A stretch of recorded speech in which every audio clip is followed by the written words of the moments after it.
Welcome, one and all, to the trailer for the Kickstarter live stream for the Miss Medusa's Monstrous Menagerie. And I am going to be joined here by my mistress in the ring, snake in the grass. She'll do anything to get that cash, Miss Lori Foster. Hi, Lori. Hey, hey. You're muted. Sorry about the technical difficulties today, guys. We're starting a little later than planned. So we'll probably jump right into launching this bitch. Yeah, let's do it. But You're first, doing that, bring on our other guests because you guys know that we have some. We got the malicious Matt. Malicious Matt, because I can't see the rest of your name. Magnifico, I guess. Hi, y'all. I did a little cosplay for Miss Medusa today, and it's not cooperating with me. Very nice, right? And then we have also the brains behind all this, Mr. Paul Hanley. Hello, Paul. Hi. Hey, he can hear us. There we go. There we go. So I have tons of echo. I was having technical difficulties because that is how it goes with us. Out off stream, it worked perfectly. Mm-hmm. You. yeah, So, it happens. yeah. Why don't you, Matt, if you want to give us a little 2-minute elevator pitch. What is Miss Medusa? Well, Miss Medusa, I mean, the real story begins when I was a young boy in England. And we said, no, I'm just kidding. So, not entirely untrue. Anyway, the short version of Miss Medusa's Monstrous Menagerie is that it is as you probably saw in the trailer, paranormal horror workplace comedy period drama set in the 60s in the southern United States. At least that's where it's starting, specifically outside of Oklahoma City, where this is a universe where monsters exist. And, but the one monster you can't kill is capitalism. So they got to make that cash. And and it's about a circus, a carnival, whatever you want to call it, set up by Miss Medusa, legal name Gina Totopoulos, and she has been collecting together various myths and monsters because people in the South want to see a real monster. Hi, that's my neck. And so the story is really told from the perspective of our main character Sharon, who is signing up to be Miss Medusa's publicist and a promotional agent, whatever you want to call it. Gina has labels for all these things, but doesn't really adhere to a lot of those labels because, whatever it takes to get that cash. So, so that's the long and the short of it. We have a lot of really fun characters. Hi, you're going away now. We have a lot of really fun characters. We've got Sasquatches. We got them Groot slangs. We got them snakes of various sizes and colors and varietals. And so that's it in a nutshell, I think. I'm sure there's a lot of stuff that Paul is probably thinking like, no, but what about this? That's also still my neck. Hi. Yes, I know. I love you too. So yeah, this is Lola. He's helping out today. But speaking of cash, we're going to be launching the Kickstarter for this book today. Now on the stream, we're going to be offering some prizes. Yeah. People who back in the first day and comment on the Kickstarter are going to get a special Miss Medusa sticker. People who back at a physical tier and comment on the stream today,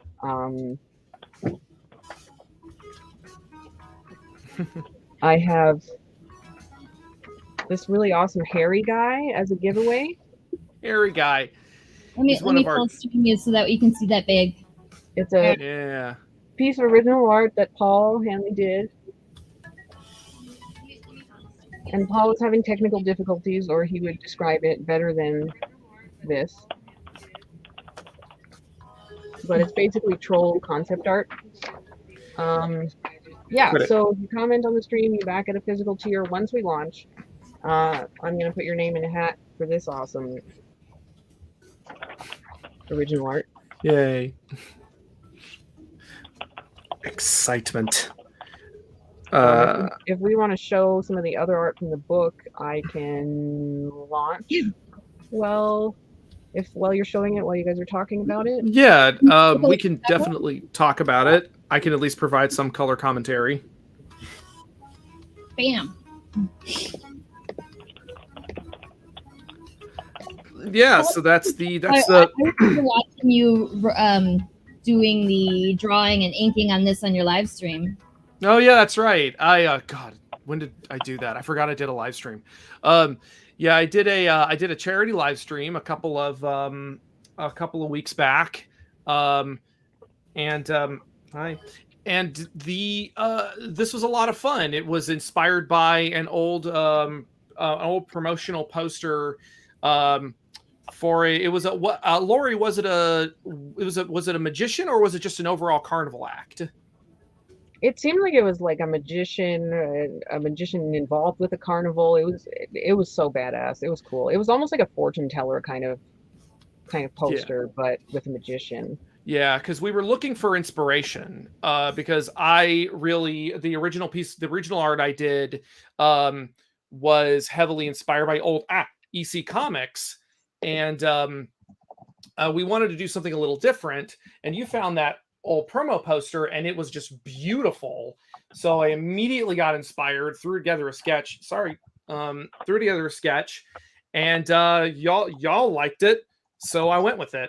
And I got the wonderful Joanna Lafuente to do the art, do the colors. I work with Joanna and her husband Goncalo frequently on a lot of projects. They're my go-to colorists right now because they're both so talented, and they're very fast as well. So it was just very advantageous for me, because I'm like, I was intending to do the entire thing by myself. Oh wait, I'm doing 500 different things. I have too much shit to do. Yes, please, someone take this burden from me. So yeah, and I really enjoy how this one came out, especially the cards. Those are, of course, our primary cast of characters, or at least a few of them, and then 2 more thrown in for color. So yeah, I'm really happy with how this came out. Yeah, it's awesome. And I know at some point we're going to be doing a deck of cards because they're so fucking cool. Yeah, hell yeah. And I will be happy to design those. Yeah. So I did just launch for anyone waiting to see. So excited. Didn't we have like 145 people already following the campaign? Oh, it was up to almost 200 when we launched. God damn. It was pretty awesome. I'm very excited. Don't forget, guys, there are pieces of original art by Matt Frank and Paul Hanley. There are some sketch cover commissions, like super, super limited, that you'll never get again. So you should grab them like right now. We got 3 backers. Oh, no, we don't. Yes, we do. Yeah, we're already up to 3 backers. Whoa, 5 backers. Oh shit. Is this actually going to happen? I don't know about this. And I believe these are our 3 covers. Yeah, the one on the left is a stretch goal, I think, but let's see what we have.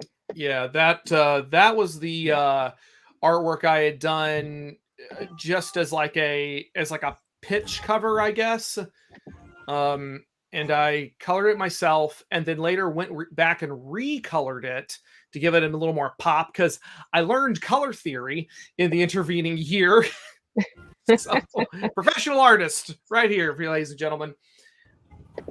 For everyone wondering this is the exclusive sticker you get if you back the campaign today and you comment add a physical tier, a shipped tier, and you comment on the Kickstarter campaign with whatever you want. Hi, I love you, butt grabs, whatever. You'll get one in your package. And like I said, if you back at a physical tier and you comment on the live stream today, I'm going to put all those names in a hat and we're going to draw for some original art by Paul, some concept art. Oh man, I'm posting some stuff on social media right now. I honestly kind of, again, I know this is a little bit cliche, but I kind of can't believe it's happening. Like, it's something that Paul and I have been working on for so long, just this pipe dream. I was always a little bit worried that he was putting in all this work. We got 13 backers. We're almost up to $1,000 already. We're almost a fifth backed. Holy cow.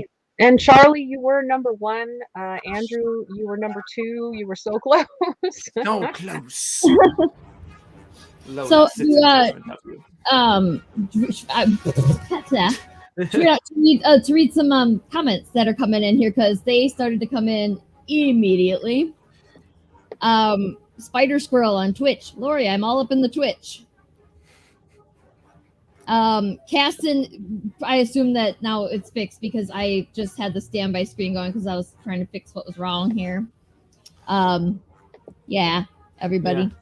Language inappropriate for children? No way. Shit. Spider so sad. John Sitton on Facebook. Sitton. John! Hey, buddy. All here. Let's see. Yep. Andrew says he noticed that he got number 2 again. Isn't that exciting? You can't hear me. You don't have ears. Bo is here. Love the cosplaying. Thanks. Lori's makeup is dope. Oh, and the snake. Yep. The snake has been noticed for sure. Lola bear, Lola butt. There's a commenter on Twitch who I'm definitely gonna mess up their screen name. Ryu Shoshida. Shoshana. I'm sorry, but they said Matson and a little thing that I can't see. Wait, spell it for me again.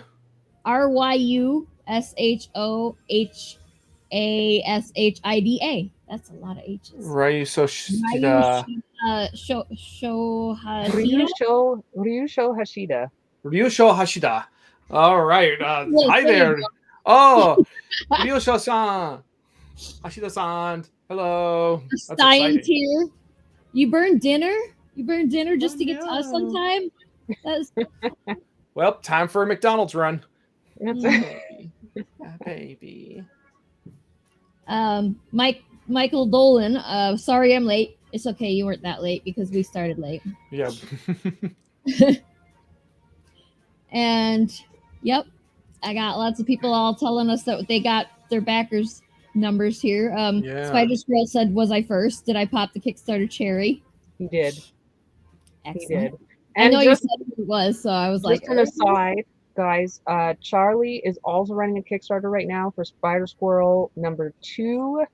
So you should also back him because his book is fucking awesome. Spider Squirrel. Yes. Well, we've officially cracked 1,000.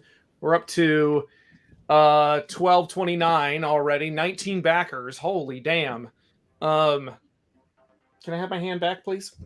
Ian Richardson's here. Ian! So you should be happy. You look super cool. Hi, cool kids. Cool kids. All us kids. We're cool. Ian said we're cool. Hello, fellow high schoolers. Hello, fellow kids. You need your 2 Science skateboards. is back. Charlie McElvey. Is that? Do I say that name right? Am I saying that right? McElvey. Am I saying his name right? Yeah. Because I was commenting when you guys were on for Shaolin Nun the other day, and I was like, I know how I'm seeing his name, but I don't know if that's E is a long E or a short E or what. This is totally not procking anyone's phobias. Well, Martinelli. if I wasn't doing that in the first place, then, right? Yeah. No, Mark Tonelli's here. He said, Laura, you look like you lead many men to death regularly. she does, but Correct. it's a we call that acceptable workplace risk. Especially if you work for Miss Medusa. Yeah. Lots of Kenneth Coates on Facebook said, back to fucking rock stars. Actually, he Thank put you, Kenneth. stars instead of the UCK part of fucking, but I'm going to go ahead and say the thing that you put into my head, because you put it into my head, man. Kenneth is the best. Charlie said her name was Lola. She was the show snake. You going to sing that Yeah. for us? Her name was Lola. She was the show snake. With something in her hair and her dress cut down to there. Yeah, I think that's why we named her Lola. Nice. Legend Storm. Andrew said, I backed for a Matt Frank sketch cover. Woohoo. Hell yeah. Thanks, man. Nice. Matt is very busy, so get in and get those. You'll get it eventually. Eventually. Yeah. Eventually can be a long time, Optimus Primal. But yeah, you got a good grip there? Okay. Yeah, I'm gonna be done with my current deadline come hell or high water by the end of the week. I might die. If I die and I can't do your sketch cover, I guess you'll get a Godzilla toy. Is that acceptable? Is that acceptable, Andrew? If Lori's makeup isn't triggering phobias, it's awakening new fetishes. Yeah. Everyone's probably gonna like Gorgons more after this Kickstarter, I feel. Well, I feel like there's one of the things that made me so gung-ho about this originally was that there has been this cultural reevaluation of Gorgons recently, because they're kind of an easy go-to villain. The battle between Perseus and Medusa is like one of the all-time great cinematic throwdowns in Clash of the Titans. And what was the other thing? And they recreated it in the Clash of the Titans remake, and it's fine. It's very CGI. It's very she's so fast. Ooh. And it's like, yeah, well, the thing that made her creepy in the original was she was slow. That's why there was so much tension in that scene. But no, it's got to be fast because CGI is fast. And we got to make her hot so people want to jerk off. So it's a whole thing. But friggin' what's her putz? The gal who was the showrunner for My Little Pony. Lauren Faust. Yes, thank you. She was developing an animated movie about Medusa that was going to be like a total DC superhero girls girl power story, and I'm like, where is that movie? I want that movie. I wanted to thank Paul Henson. He actually backed to get the 6'6" life-size Medusa standee. So I'm so fucking excited to see it printed out, Paul. You have to send us pictures of her next to you. You absolute mad lad. Thank you so much. Lola approves. I'm so ready to see that. Me too. I want it in my house. Yeah. That's just what I'm doing right now. I don't know if Lola's going to stay with us for the whole stream because she's currently trying to discover my armpit. And Paul says, thanks, Henson. Can I have my arm back, please? No? Paul Hanley says, thanks, Paul Henson. So Paul thanked a Paul. And when a Paul thanks a Paul, the universe explodes. I was going to say there's a time paradox and everyone dies. Mine's a little more flowering. I feel like I was being too cutesy. No, I like yours. It's funnier as opposed to mine, which is like because nerd reference. Does StreamYard keep track of all the names, like all the people commenting, or should I be writing these down? Will it save them? No, we can keep. Yeah, we can see them. They come in and there's a log. So yeah. Okay. Good. Yay, because we're Oh, putting all your And see, names in hats for original art. Yeah, now you said that, and I just have to double check. it's going to be. We were kind of all having an internal bet, so to speak, of like how many of my sketch covers are going to be Godzilla, and how many of Paul's are going to be Doctor Who. Yes. Yeah. I mean, but given our the quality of follower of Unlikely Heroes, they could all be Miss Medusa characters people don't even know about yet. Yeah, it's hard to say. I'm very curious. There are only 2 Matt Frank sketch covers left. Oh, geez, really? We just sailed past 1,500. And we have a couple Pauls left, but they're both selling pretty quick. Yeah, Paul. I've been trying to get I have a sketchbook somewhere in my house that's an entirely Jurassic Park themed sketchbook, and I've been trying to get Paul to do like a John Hammond in it for me for maybe 2 or 3 years. I mean, granted, he's also like me been very busy, and you know, but of course, you know, with cons being so up in the air, that's what I used to do. Is I used to take it and get artists at cons to sketch in it. Yeah, I've got a Babs Tar sketch of Laura Dern in that one, so I'm very happy about that. Anyway, but this isn't Jurassic Park. This is Miss Medusa. Oh man. Let me see. Andrew, which tier did you pledge at? Didn't you get a sketch cover? Let me see. Right.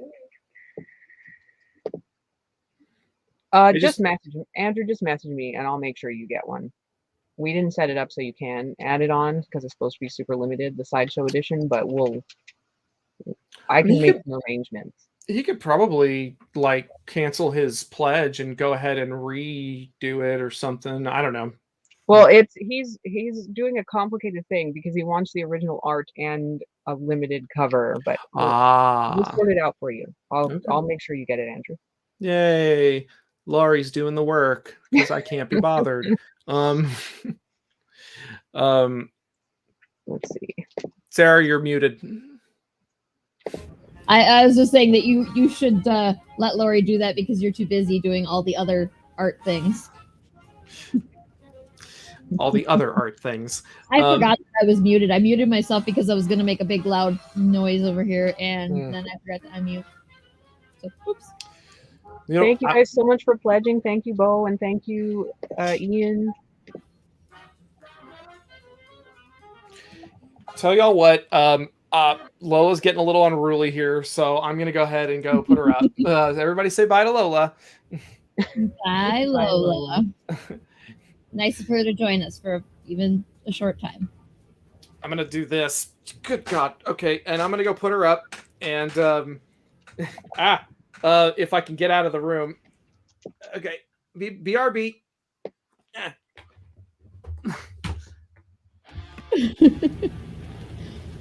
Well, he's getting there. And Matt was never seen or heard from again. So, Laurie, should we look at more art?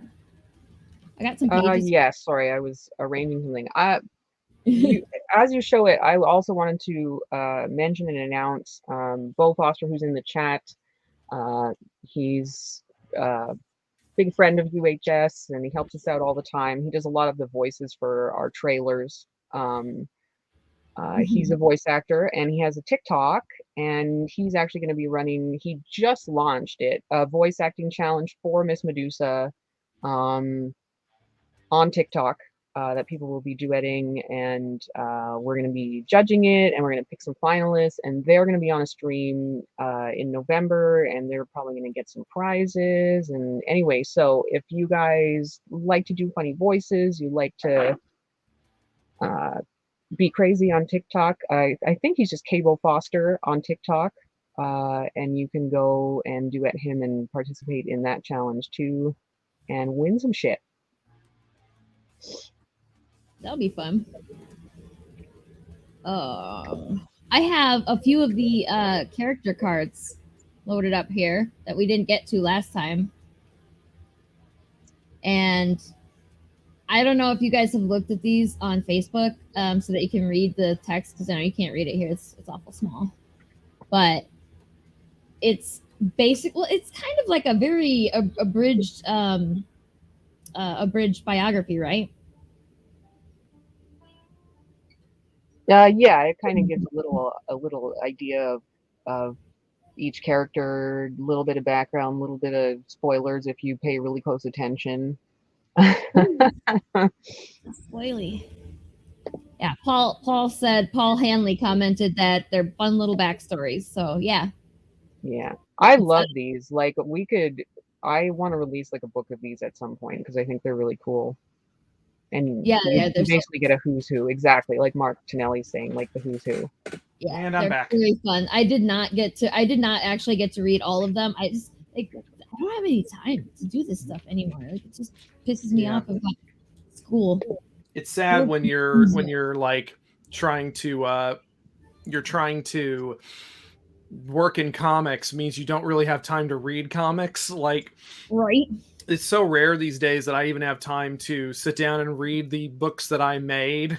Like, I barely even have time to like go over them and read them before they go to print. Mostly because I think part of it is because I don't want to like see something horrible and I can claim ignorance of like, oh, I missed that. Oh, well. I mean, that's fair. Yeah. Oh yeah, Chippy. I love Chippy.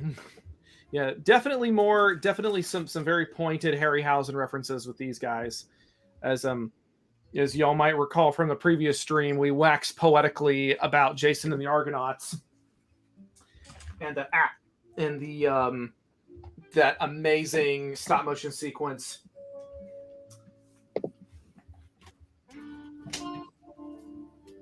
All right, we are halfway to goal.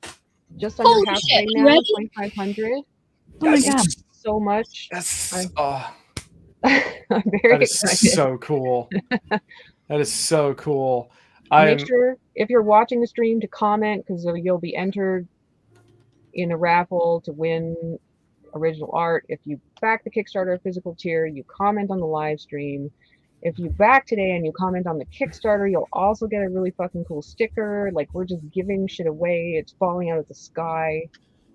Take it. Take all of it. Take it. Paul said in our chat that the first issue is dedicated to Ray Harryhausen, because I mean, really, without Ray, a lot of these, I don't think we would have our pop culture understanding. I mean, stuff like God of War and things like that exist because of those Greek mythology movies that, you know, that like Jason the Argonauts and Clash of the Titans. So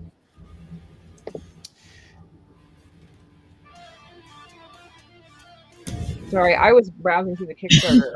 I wanted to send a huge thank you to Erica Fritz, who backed at the everything tier, the King Pole tier.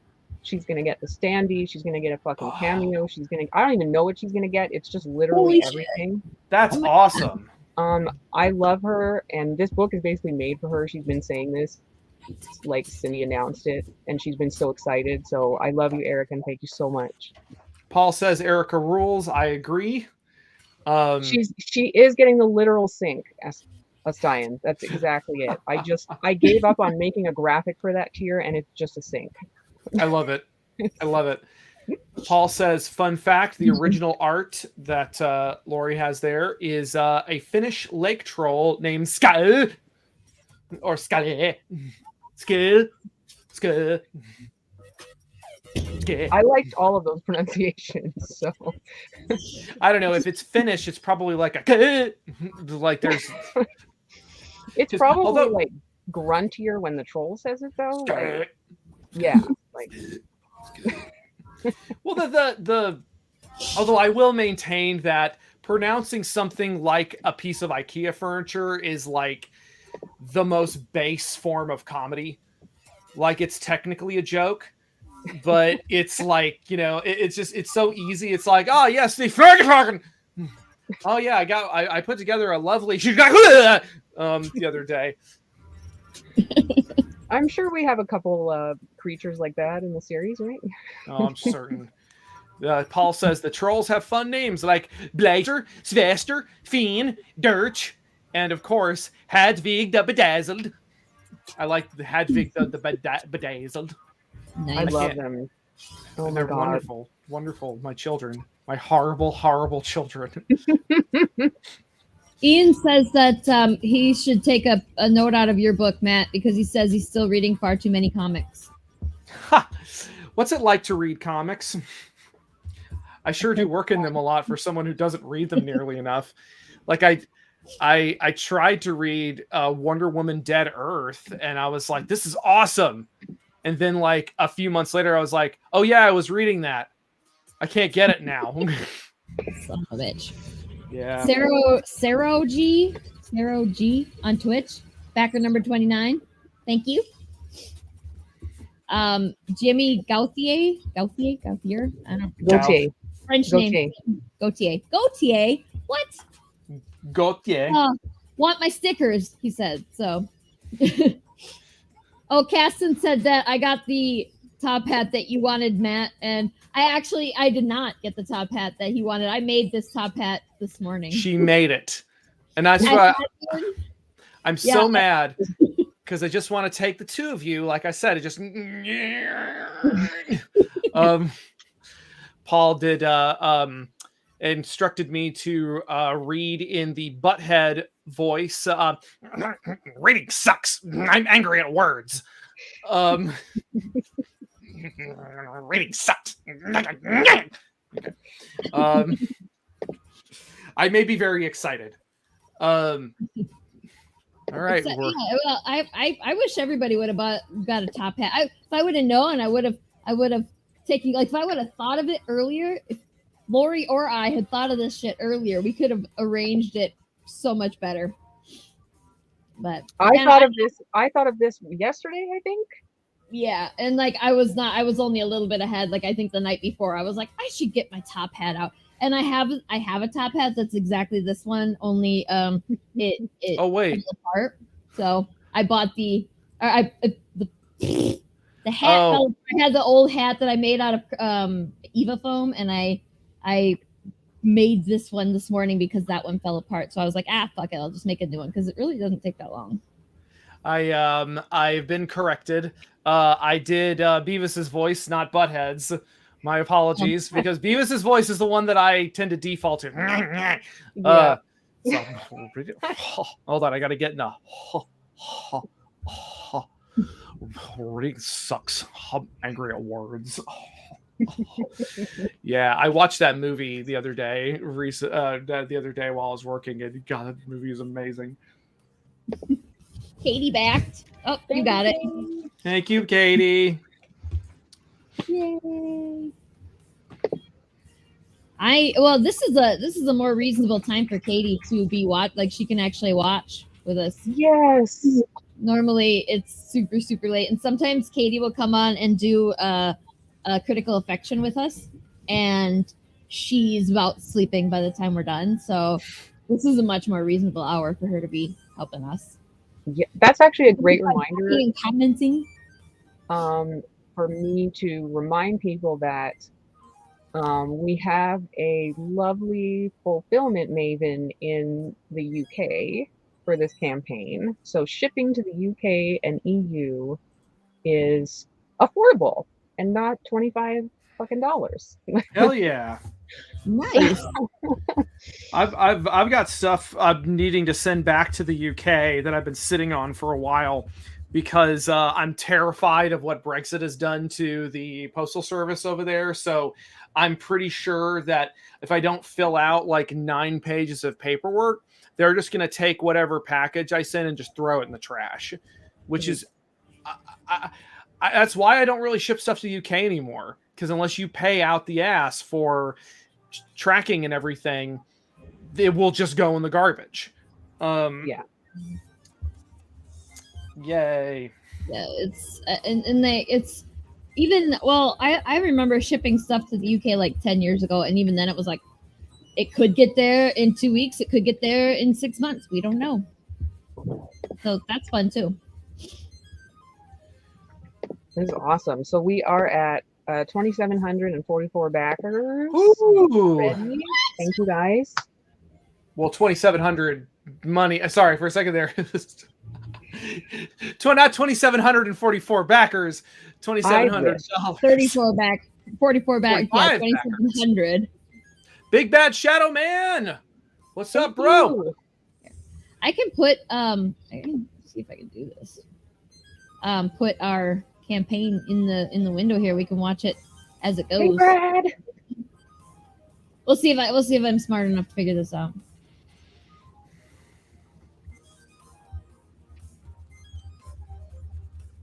Ah! No, don't take me over there. I don't need to see that. Hey. There we go.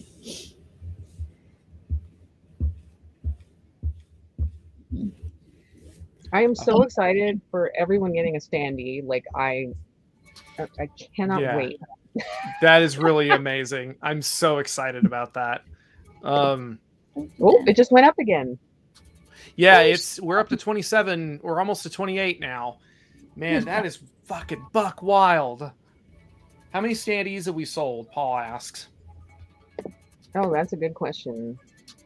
Let me peruse. I gotta get on social media and be all like, what? Oh, can we, Sarah, do you mind if we preview the standee, if we show everyone what it looks like too? Yeah. That would be awesome. Yeah. Well, I look and see.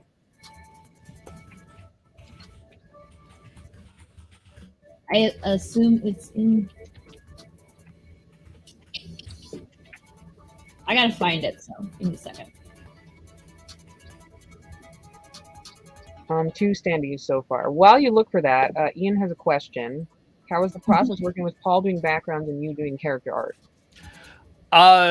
It was, it was actually really, it really worked out. We had a little bit of shakiness when we were first starting out, but one of the ways we did it, just as an example, is Paul would upload the digital art, and based on the thumbnails, I would draw digitally. I would draw some characters onto his environment, or he gave me a giant pile of original art of the drawings of the backgrounds and stuff. In fact, I think I have them over here.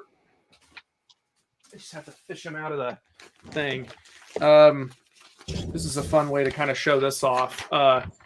Like you have the part of the sideshow here, and he would give me these originals, and then I would get some vellum paper. That's around here somewhere too, which is that semi-transparent paper, and and I would draw on top of that as well. Other times there would be, for example, slightly more complicated panels or panels that required a little more detail or more close up. So I would just draw. I would draw functionally a whole page, and I'm trying to find an example of that. Here's a good one. I would draw a whole page, and then we would just insert Paul's backgrounds in between and behind characters. So there were like, I would say 3 techniques for doing that, 3 processes for doing that individually. So yeah. It was a lot of fun. Paul's line art for the backgrounds really integrated well with my line art for characters. Kind of felt like doing it old school animation style, where you have these set backgrounds and then you plug your characters in. I thought it looks it's seamless. I wouldn't know if you didn't tell me that. I wouldn't have known. It's fantastic. Thank you, Jeffrey. Thanks, Jeffrey. You are awesome. apparently we still have the original art piece for the cover and standee are still available. So we want to make sure people know about those.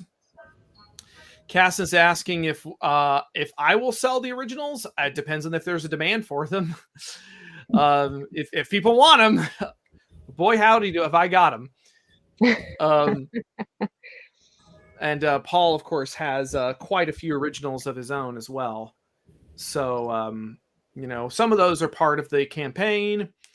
And then I'm sure I can, bring some with me to cons or whatever.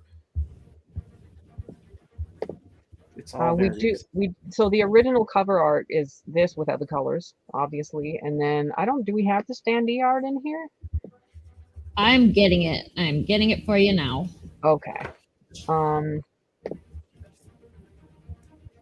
And throughout the campaign, because I have a bunch of Paul's original background art, which is just absolutely stunning, I might be just adding it to the campaign. I might be giving it away as prizes. You guys should keep an eye out because I'm going to spread it out over the next 17 days. So, yeah.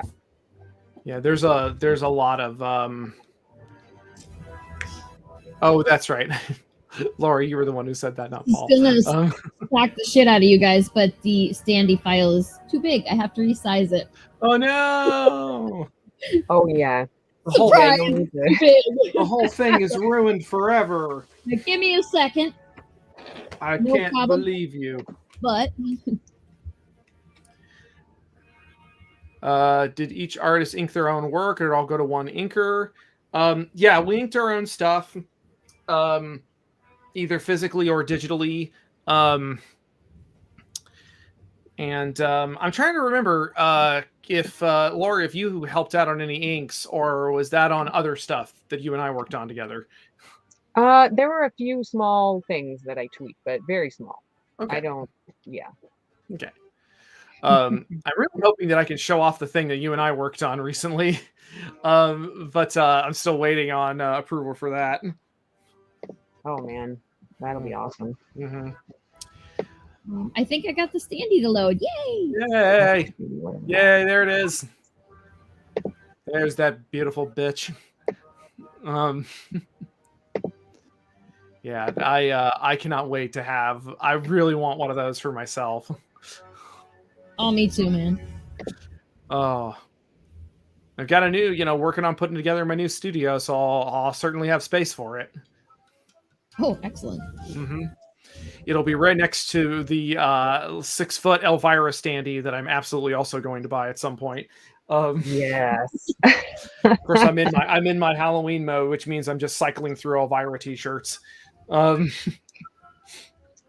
Yeah, for anyone just joining the stream, so this is the Miss Medusa life-size cardboard standee that we're offering on the Kickstarter. Address is at the bottom of the screen there. She is 6 foot 6 inches tall, and she is amazing. So, and you can only get her on this Kickstarter. Yep. Original art for the standee is just her top half, FYI, but it is the original, and I mean it's Paul's work, so it's beautifully intricate. But one might say pedantically so, but who am I to complain? 11 by 17 on Bristol is that original. Oh my God, we're almost to 3,000. We're at 2916 right now. Thank you guys so much, and don't forget to comment on the campaign too if you want the kick-ass sticker that Sarah designed. Back in the physical tier, comment on the campaign. Yay. Oh man. Oh, it's so close. Oh, we got to go up. Whoops. I need to stop hitting the stupid minimize button on this. Ian said, pedantic, Paul, really? No. Oh, we just cracked $3,000. Woo! Thank you guys. Do my dance. In case you haven't noticed, I'll go back through over. We do have let me talk about this for 1 second. We have a super special sideshow edition. You'll see it at the $15 tier. It's a limited quantity. It's a special cover, but not only is it a special cover, there are some Easter eggs and there are some uncensored things in this edition of the book that you won't see in the other book. Oh my. So if you're looking to collect covers, this is not only collecting covers, you're collecting cool shit on the interior too. Yeah, that's I love that. I love that. And of course that sideshow edition is the Mark Dos Santos cover, yes? Yeah, let's see. Yeah, pull that bad boy up. There it is. Yeah, Mark Dos Santos is a wonderful artist. I've known him for years. And he is also a really big kaiju fan, which is how he and I got talking, mostly because I feed his addiction by buying him the Godzilla photo books from the Godzilla store. And we started talking about doing a cover, and he's got this perfect retro style for a publication from that time period. And he just, watching him, the process of him doing this, with the colors, and it's gorgeous. And of course the symbolism of the open tent. Yeah, I did not see that right away, but when I did, I giggled like a 12-year-old, not gonna lie. Yeah, I'm so excited about this cover. I wanted to show this comment, which we accidentally skipped over. Thank you so much, Matt. In Symmetry are also really good friends of UH Studios. We cross-promoted on the Surgeon campaign with them, with Heirs of Isildur. They're actually also currently running a campaign for Misfits Clubhouse #1. They're calling it If Gravity Falls, Wreck-It Ralph and Fairly Odd Parents Were Neighbors on a cul-de-sac. So, sounds pretty awesome. Go check them out on Kickstarter too. Very different from our book and for kids, but nonetheless. Nonetheless, yeah, Paul's saying he saw it right away, and I know Caston saw it right away as well. I mean, in my defense, I think I only saw the top part of it like immediately. It was covered by something when I saw the thumbnail, so I was like, "Oh, that's really cool." And I started looking at it and analyzing from the top down, and then I was like, "Oh no,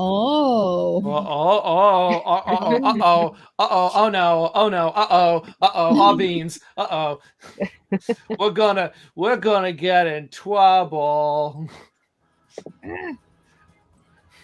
The pastor's gonna yell at us. We have a sideshow edition, and we've managed to not make a nude cover. You guys should be proud of us. We've just made a suggestive cover. Hi, Cage, Kaiju fan. Yes, you're not wrong.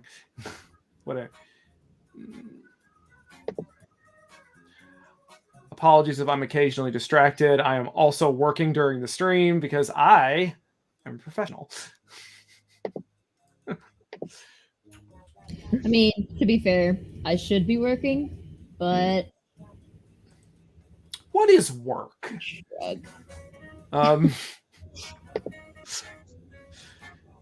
Oh, this stuff, this top part that I'm wearing for my little ringmaster cosplay here is partly from the cosplay that I put together for the Unthinkables. Ooh. I've got a Rowan cosplay from the Unthinkables. Right, girl. So I'm so excited for that. I have not gotten to wear it yet. Like, there's no freaking cons, and even if there were cons that I was going to, I'm not in the interest of my own health and safety and those of others that I might accidentally infect. I had decided not to do any more cons this year, so now I'm gonna have to wait till 2022. That's okay. The suspense will be worth it. Yeah, I hope so. But it'll be March though, because I think I know what my next convention's gonna be. It'll be a little one, but I don't care. I can still wear my cosplay there. It's fine. Yeah, nothing wrong with that. Thank you, Brad. There are stretch goals. I'm not saying too much, but there's stretch goals with cover related things. I wonder if it would be. I wonder if we should show the second shirt that we're unlocking with the stretch goal later on, like just to tease people, because I love that shirt so much. Hey, why the hell not? Yeah, do it. It's not like we're monetized anyway. Yeah, if you do you have it? If it's in the communal folder, I can get it. I think it is. You guys are, oh my gosh. Like, we're offering a really cool shirt right now, but as a stretch goal, we're adding another shirt to the selection, and it's just my favorite thing ever. And I'm really excited to show you. Oh man, if it's the one I think it is. Paul says, "Show it."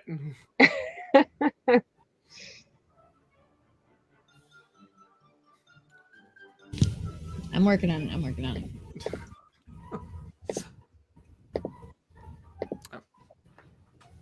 I'm sitting here like, why is my Wacom not working? You say whack-em? Wacom.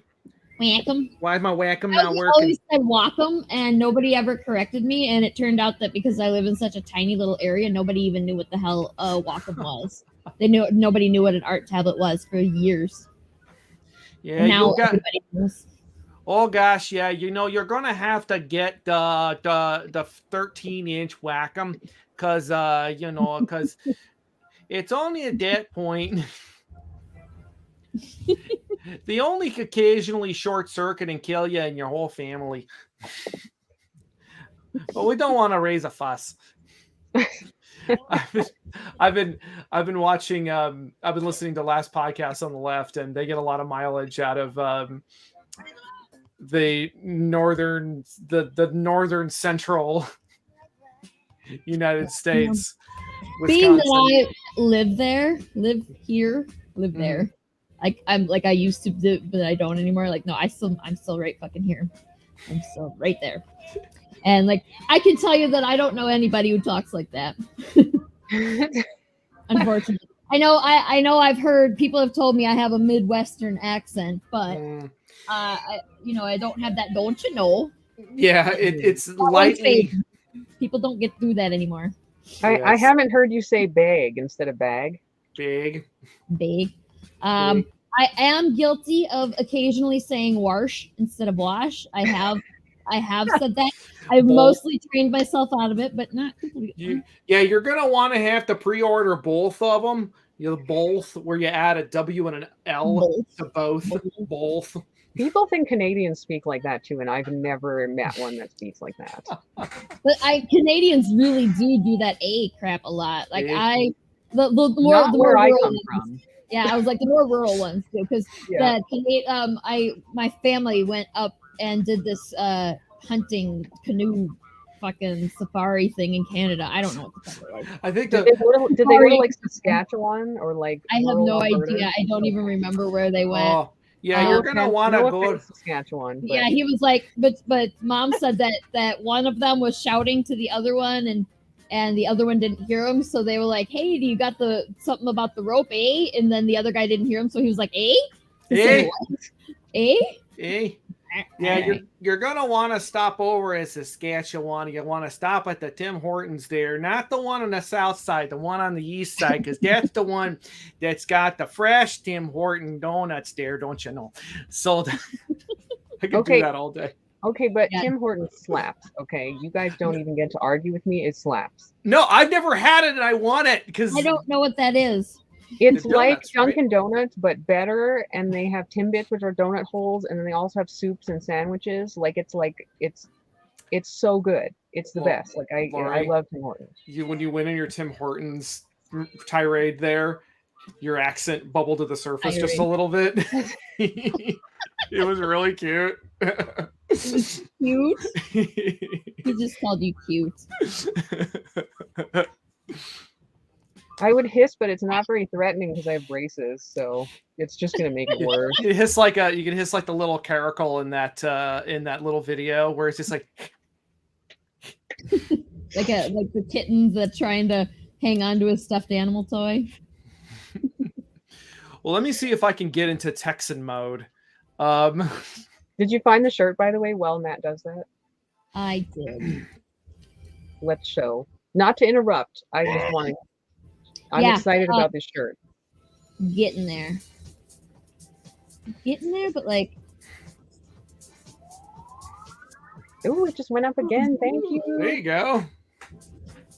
That's why I couldn't find it. Because you're not going to want to go out by La Mesa. Because you go to La Mesa, there's going to be a lot of cops there. So what you're going to want to do is you're going to want to take the southern route down to Lubbock. Now, if you've hit that Waffle House, well, then you're in East Texas and you've gone the wrong direction.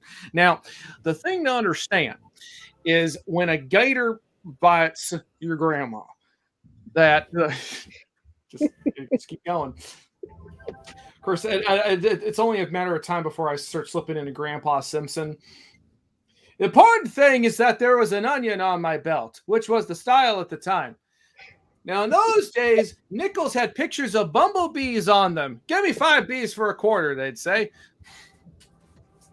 Thank you, John. Thanks, John. John is a longtime friend here in the Austin area. He was a fairly regular co-host on a couple of shows I've been on. He's got a lot of episodes in the backlogs over on Rage Select. And his wife Amanda is still on Rage Select, and she's goddamn hilarious. So yeah, go watch us on Rage Select. We're funny sometimes. Rage Select. We're funny sometimes. Well, hey, I got that. Are y'all ready for this? Ready? I'm ready. Your butt's ready. Woo! That's the one. So if you guys were, concerned about social distancing during the pandemic, this is an excellent solution. Yes, if you wear this shirt, no one will talk to you. Despite Maurice and how friendly he looks, I don't know. Well, he just has no filter because he's an ape man, and oh, I love him so much. Yeah, Maurice was one of the first characters I had created for the book before I passed it off to Paul. And because I knew there was just something really funny to me about a Sasquatch secretary, and that image is just really fun. And so Paul came up with this wonderful characterization of Maurice being a very well-meaning, very sweet character. Again, no filter and also no volume control. Kind of like me also. So, yeah, I'm sure our our letterer Matt Kreutzer has had a fun time lettering a character who speaks in all caps at all times. Yeah, it is. What's some of his dialogue go like? It's like, yeah, I called the. Yeah, the constable called us on the phone, and I told him to fuck off. I was. He just, I don't even know. I can't even remember. Wait, hold on. Maybe I can. If people have and their issue of Elsewhere Volume 2, there's a little bit in there, isn't there? Hold on, I've got it right here. You guys will love Maurice. He so is much. The best. I love him. He is best pony. People still say that, right? I think so. They do now. Trying to find the chapter in this monstrously thick graphic novel. Head is roasting with this hat. While you look, I can thank some backers if you Thanks some want. backers for us. Oh, and it's squashed. Okay, let's see. Wow, there's 2 pages of these babies. Hang on. Wow, there you go. So, of course, thank you to a bunch of you are in the chat right now. Charlie McElvey, Andrew, Daniel Calban, Astian, ZC, Steve, Kenneth Kotze, Mark Tonelli, James Gauthier, Brian Hart. I'm trying to go through these really quickly without messing them up. Let's see. John Sitton, Peter Christensen, Paul Henson, of course. We love you, Paul. Gerald Schroeder, Joshua McGinnis, Jan Fennick, Chip Walker, Brian Anderson, Alan, and Lori. Thank you guys. I love you both so much. David Straub, Evan Black, Chris, Jeff Lewis, Danny Cooper, Big Bad Shadow Man, who we saw before, Ian Richardson, of course, Lauren Dixon, Cabo Foster, Peggy Carpenter, Morgan Iverson, thank you, Erica Fritz, Katie, Carl Kessel backed us. That's pretty cool. Thanks, Carl. Thanks, Carl. He's kind of a badass. Scott Fine, Chris London, Brad Arney, of course, In Symmetry, John Everett, Paul Dawson, Monkey King Comics. There's a shitload of these, but thank you guys so much. This is awesome. If we hit the goal today, I'll have to give you guys some more stuff because Yes. I don't know what yet, but I'm gonna figure something out because that would be so fucking cool. That would be awesome. I was thinking that myself. I mean, given this the way it's been going, I mean, we cracked 3K. Oh, we're 3,200, 3,250. Awesome. I found the page. Miss Medusa's Monstrous Menagerie. This is Maurice, the office manager. It is. What do you want? You does, you do. And I got that jerk face J.R. Swallow on the phones. I does, but he can't hear me because I got my hand on the receiver and I got the thick skin on my palms. I does, I do, and I does. You want to talk to him now? Tell him to get fucked. Get fucked. Bye. Oh God, I want that shirt. And didn't we have a whole conversation about how that shirt might send the wrong message if I were to wear it at the UHS table at a convention?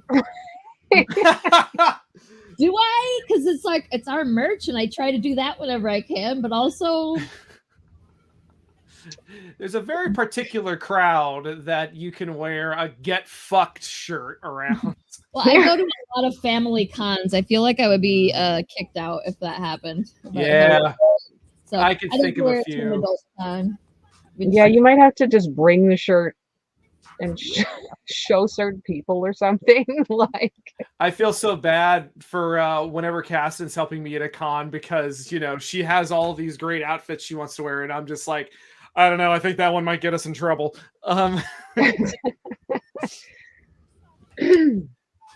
Most cons seem pretty cool with, like, I've seen people just entirely in body paint. Oh, sure.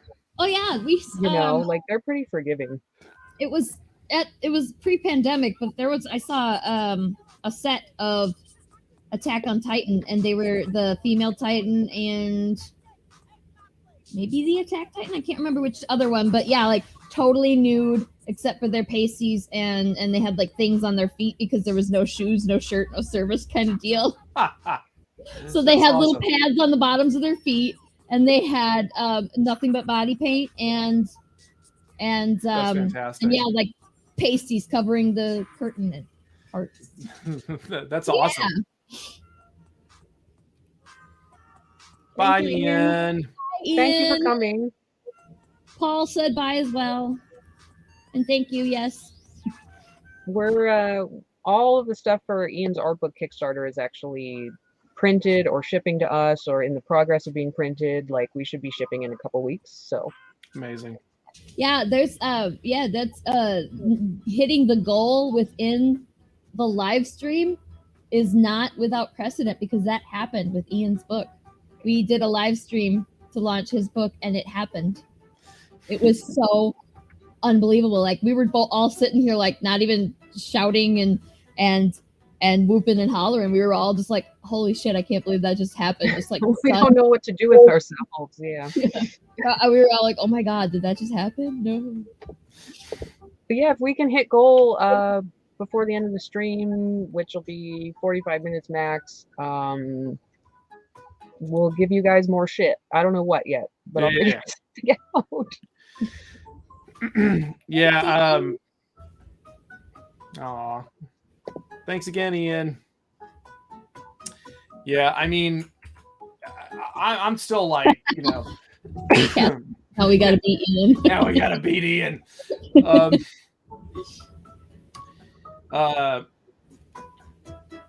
Yeah, so I guess we're gonna show a little something off here in a second. Yeah, we're gonna need to find in a moment.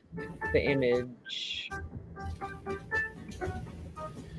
It's around here somewhere.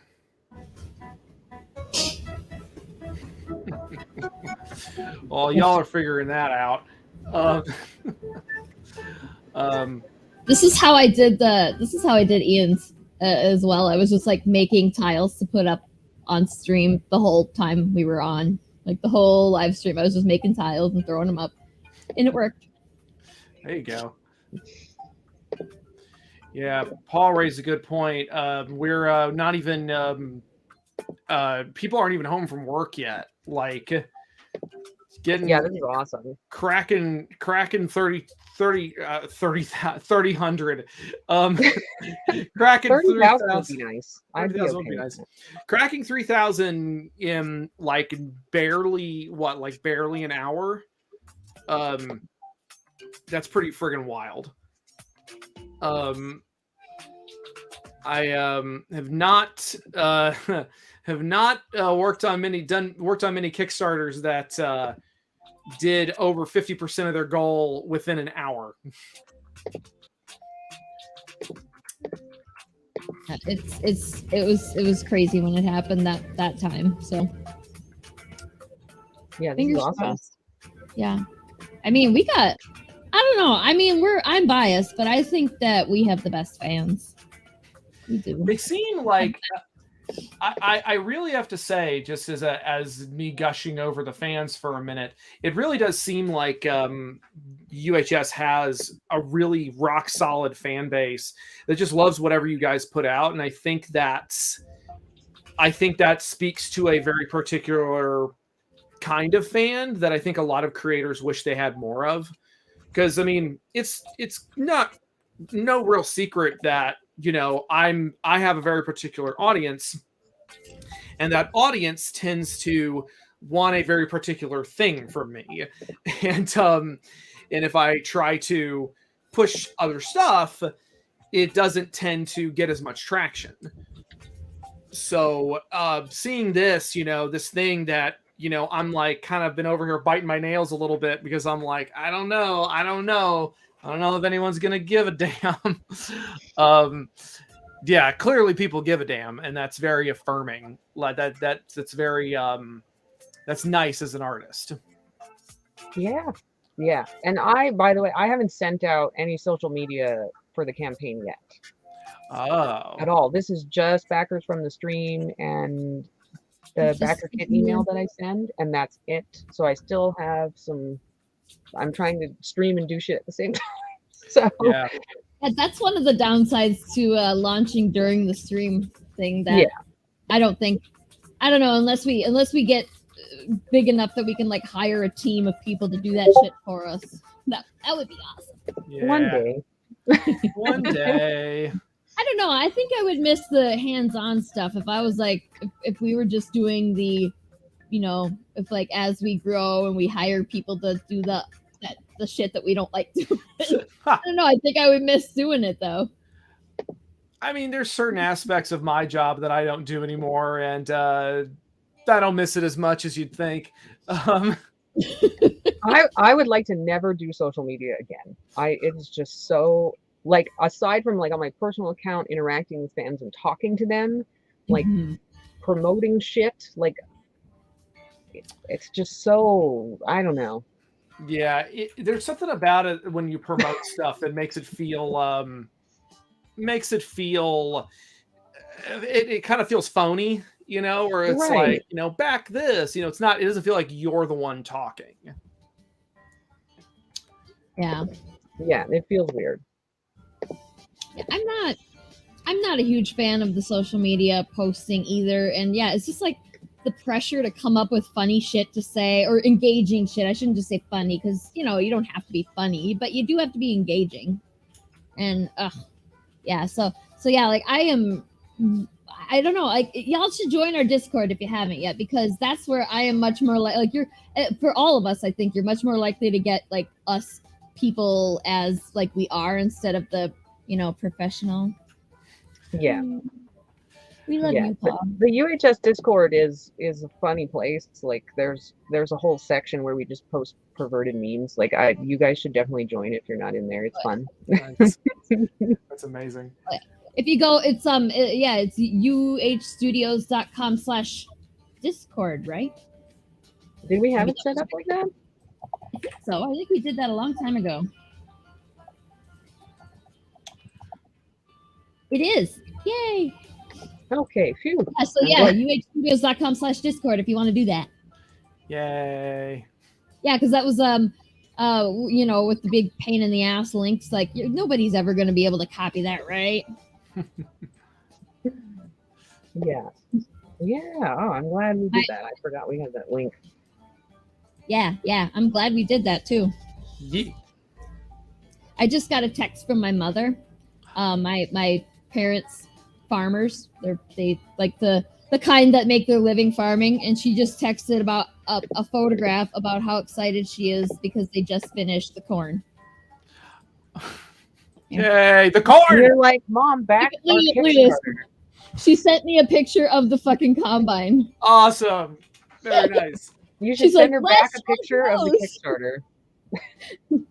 Yeah, I'm gonna do that. Be like, just passive aggressive. Just be like, here, this is what I'm doing. Put this. I'll just take a picture of the stream. Hey, Paul. Well, I thanked a bunch of people, and I thanked you a bunch, which hopefully you didn't miss. But if you did, thank you again. We love you. We were talking about how if we hit the goal during the stream, we're gonna have to come up with something else to give everyone, because that would be crazy, and it's going up so fast, and we're really excited.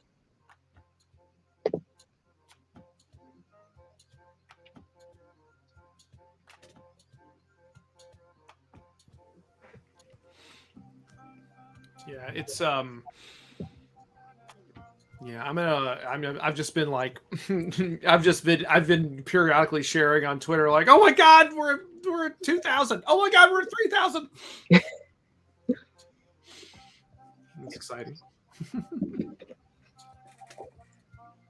And supposedly the voice acting duets are starting to come in for Cable Foster's challenge on TikTok. Nice. Again, you can just search him on TikTok, Cable Foster. We're doing a Miss Medusa's Monstrous Menagerie voice acting challenge, and you just duet him, and we're gonna pick the finalists, and they're gonna be on the live stream with us November 15th. We're gonna chat and give you guys prizes and all kinds of stuff. Yay! You can ask us embarrassing personal questions on the stream, whatever you want. As you do. Fabulous. Oh, Paul, I forgot. Paul is in the chat over here telling me did I find the art? Yes, I found the art that we were supposed to be looking for. So let me put that up right now. There it is. Oh man, I am so proud of how that came out. Oh sweet Jesus! Did you see what Mike just suggested? What did he suggest? Whoops! I'm sorry. Oh shit! Oh, we both did that at the same time. You jump a motorcycle over Ian. That sounds awesome. Yes. Well, see, I don't have a motorcycle. Do you have a motorcycle? I mean, this is the problem. We have an Ian, but we do not have a motorcycle. I'm sure we can find one. I think I like how we're just offering Ian. We're just offering Ian for all kinds of stretch goals. Ian has kind of turned into our sacrificial lamb, hasn't he? Yeah. We should probably be nicer to the artist of an entire series of ours. Gross. I do have to say that, like, just to talk about this art for a minute. I mean, this is in a lot of ways the Menagerie. It's just and this is a mix of mostly it's my line art for all the characters. Paul plugged in a couple of his own so we could fill out the ranks a little bit.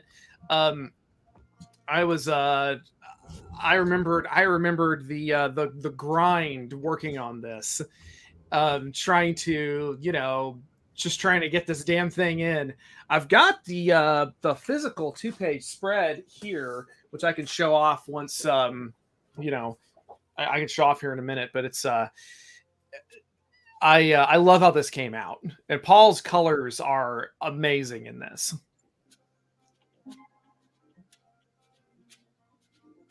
I see. So like Paul's colors and Eve's colors. Like I am super jealous of you guys being able to color like that. I can't really draw that well. Like I can draw okay, but it takes me a long time to get where I want to go. And then colors, just forget about it. I mean, and look at the lighting on this. Look at the light. Ah, look at it. Yeah. And if anyone in the comments can name any of these creatures, feel free. Yes, absolutely. That would be awesome. That one's Steve, and that one's Bob, and that one's Daryl. Yeah, that one's Steve, that one's Bob. Oh, yeah, and that one's Daryl. How long before that's gonna... How long before that gets my ass kicked? Yeah, weren't you saying at last week's stream you were telling us about the argument over the Groot slang? Yeah, over the what the right way to draw the fictional character that you were drawing was? It wasn't a question of like the right way. It was a question of like, it wasn't a question of the right way, because no right way was being offered. It was just that we were wrong. Because I don't even remember what the right way was being suggested. And I'm also like, it's also, they're all united by the fact that none of them are real. Because like, there's a little bit of a this is a fun little thing for Godzilla fans. I got kind of locked in on Groot slangs at a certain point because the monster in the universe for Godzilla King of the Monsters, the new movie, one of the newer movies, and they do this whole thing where there's a kaiju that is a Groot slang that is introduced. It's called Mokile Mabembe, which is the name for a legendary, possibly an apatosaur, brontosaur, somewhere in the Congo.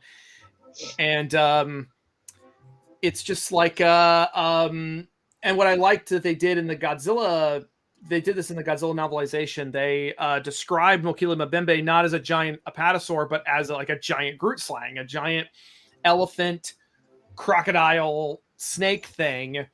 So I wound up doing a sort of a fan art version of that kaiju, and then our Groot slang sort of became like a baby version of that. So that's my long-winded Godzilla connection there. Nice. But yeah, the Cass is asking, what the fuck is a Groot? What the fuck's a Sonic? So a Groot slang is an African mythological / cryptozoological creature that, based on certain descriptions, is either snake-like or elephant-like or some combination thereof. Like a lot of myths, there are conflicting descriptions. And so we sort of settled on the idea that, well, it's kind of a shapeshifter. Sometimes it's more serpent-like, sometimes it's more elephantine. And that kind of fits neatly into the Mokele Mbembe legend, which again is kind of like a brontosaur. And if there ever was a serpentine elephant, that's what a sauropod dinosaur would look like. So, up. That was in my brain, and now it's in yours. Actually, what's in my brain is in the Hall of the Mountain King for the next week. It's just fucking stuck in there. Thanks to the trailer. It's good. It's good. It's a good trailer. Yeah, that trailer was really cool. I was very happy with how that came out. Yeah. Excellent work, Paul Hanley and Eric Foster, for putting that together, writing and putting it together. Ooh, look at that money jump. Thank you guys so much. Ooh, we jumped up to 36. Oh, so close. Getting there. Oh, we're getting there. The matte sketch covers are all gone. Oh. Paul has a couple left. If you still want an original piece of Matt's art, the cover for Miss Medusa is still available. The original cover inks. Yeet. And those are some sexy inks.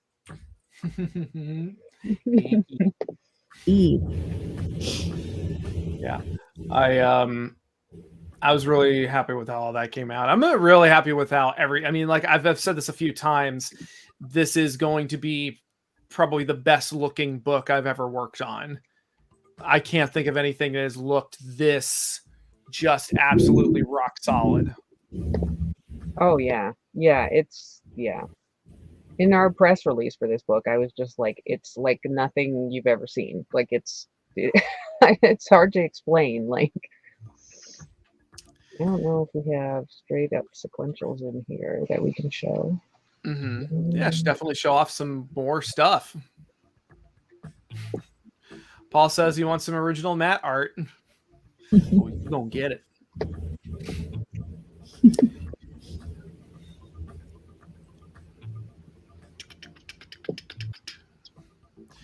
Oh yeah, that's what I was gonna do. Well, we'll do the sequentials first.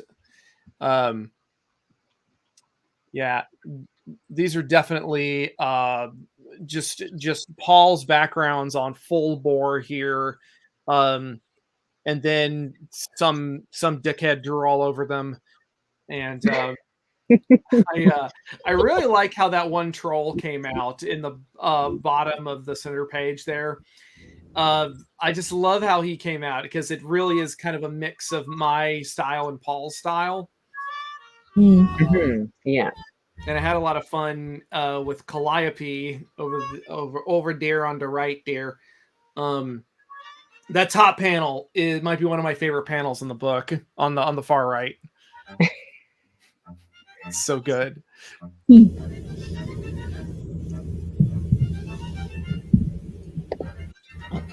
Okay. I love this music. It's so good. Apparently, it's time for Twee to walk around screaming. I can hear him. You guys can't hear him, can you? Not yet. Not yet. We haven't. Oh wait, no, he's coming over. Oh, good. Okay, he's coming over here, so that's why he's not screaming. Hi, Twee. It's a buddy. It's a little baby boy. Hey, all right, you're gonna make a mess. There we go. Aww. No, now he's gonna fuck up my hat. Yep. I'm not wearing my. Oh, just licked my eyeball. Oh yeah, that's how you get that there toxoplasmosis there in your brain. That's how you get. Oh. That's how you get that there pink eye. You does. Okay, I need to get out of that voice because I was stuck in that mode for like. What everything that you have to say about that is like all in that voice. It's your default. It's because I listened to last podcast on the left, and they love to do that voice because like one of them's from Wisconsin, and the other one's from upstate New York. And so Do you like that voice? Do you watch Charlie Barron's? He's got a YouTube channel. no, I'm not familiar with that one. He does a little thing called the Manitowoc Minute, and he also posts a shitload of just comedy clips. He's very funny. Looks like a total city boy metrosexual until you get him doing his Wisconsin good old boy accent and persona, and then you're like, what? That sounds amazing. You're just going to be stuck in that accent for the next couple of show appearances we have. You're just gonna have to move to Wisconsin. Yeah, because it's good for the local economy, and something about that phrase is good for the local economy. It's just I don't know.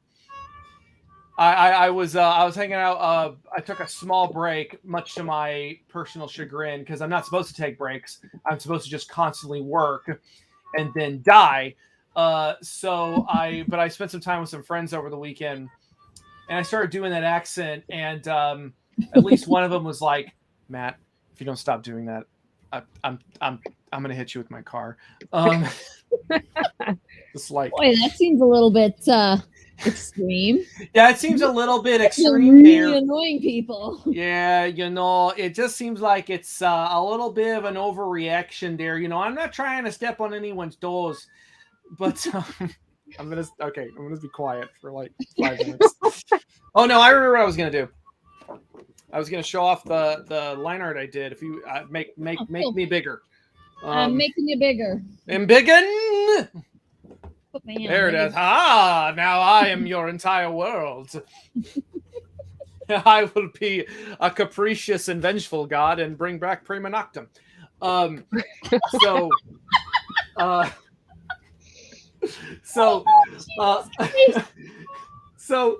So here's the line art of the 2-page spread for 12 and 13, and as you can see, everybody's there. Originally, we were gonna put Talus, the bronze giant, over here, but Paul was doing some rearranging, and he was like, "Well, there's gonna be a giant dialogue balloon that's gonna go here. This is probably the best way to move him over here." And what we done was, Paul gave us a layout of the interiors, and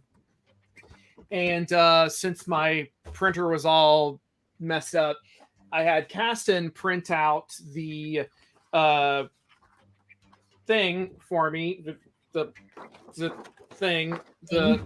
thing, and then I set up a light box and drew on top of it so I could try to get everybody spaced correctly.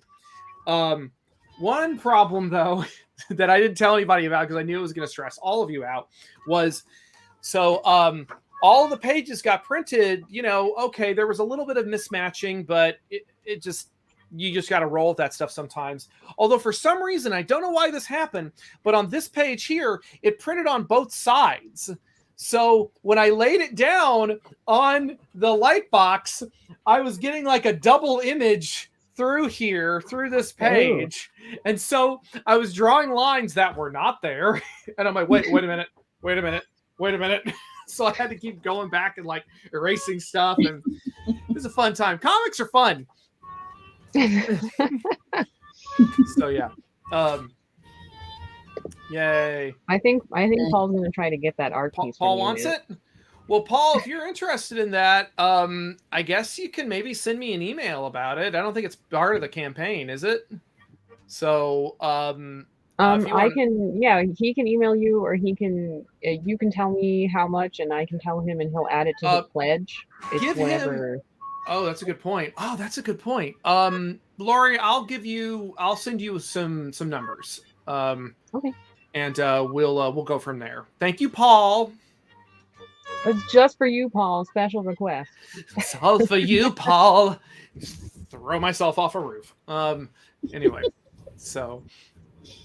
Wait. So yeah, where are we at? Let me put that back up. Hovered around the 60 to 36. Okay, we're getting there. Come on, Transylvania. Yeah, I refreshed just in case. 3678. God damn. I also want to remind people we have a cameo tier available, very limited slots, for issue 2 of Miss Medusa. If you want to get drawn into these crazy ass pages, we have. I don't know what Paul has planned actually for those people, but I imagine he has something planned. He might tell us so we can pass the word on. But if you want to appear in the next issue, we have a tier for that. I'm making some posts right now on my giant clackety clack keyboard. We have 4,000 evil players.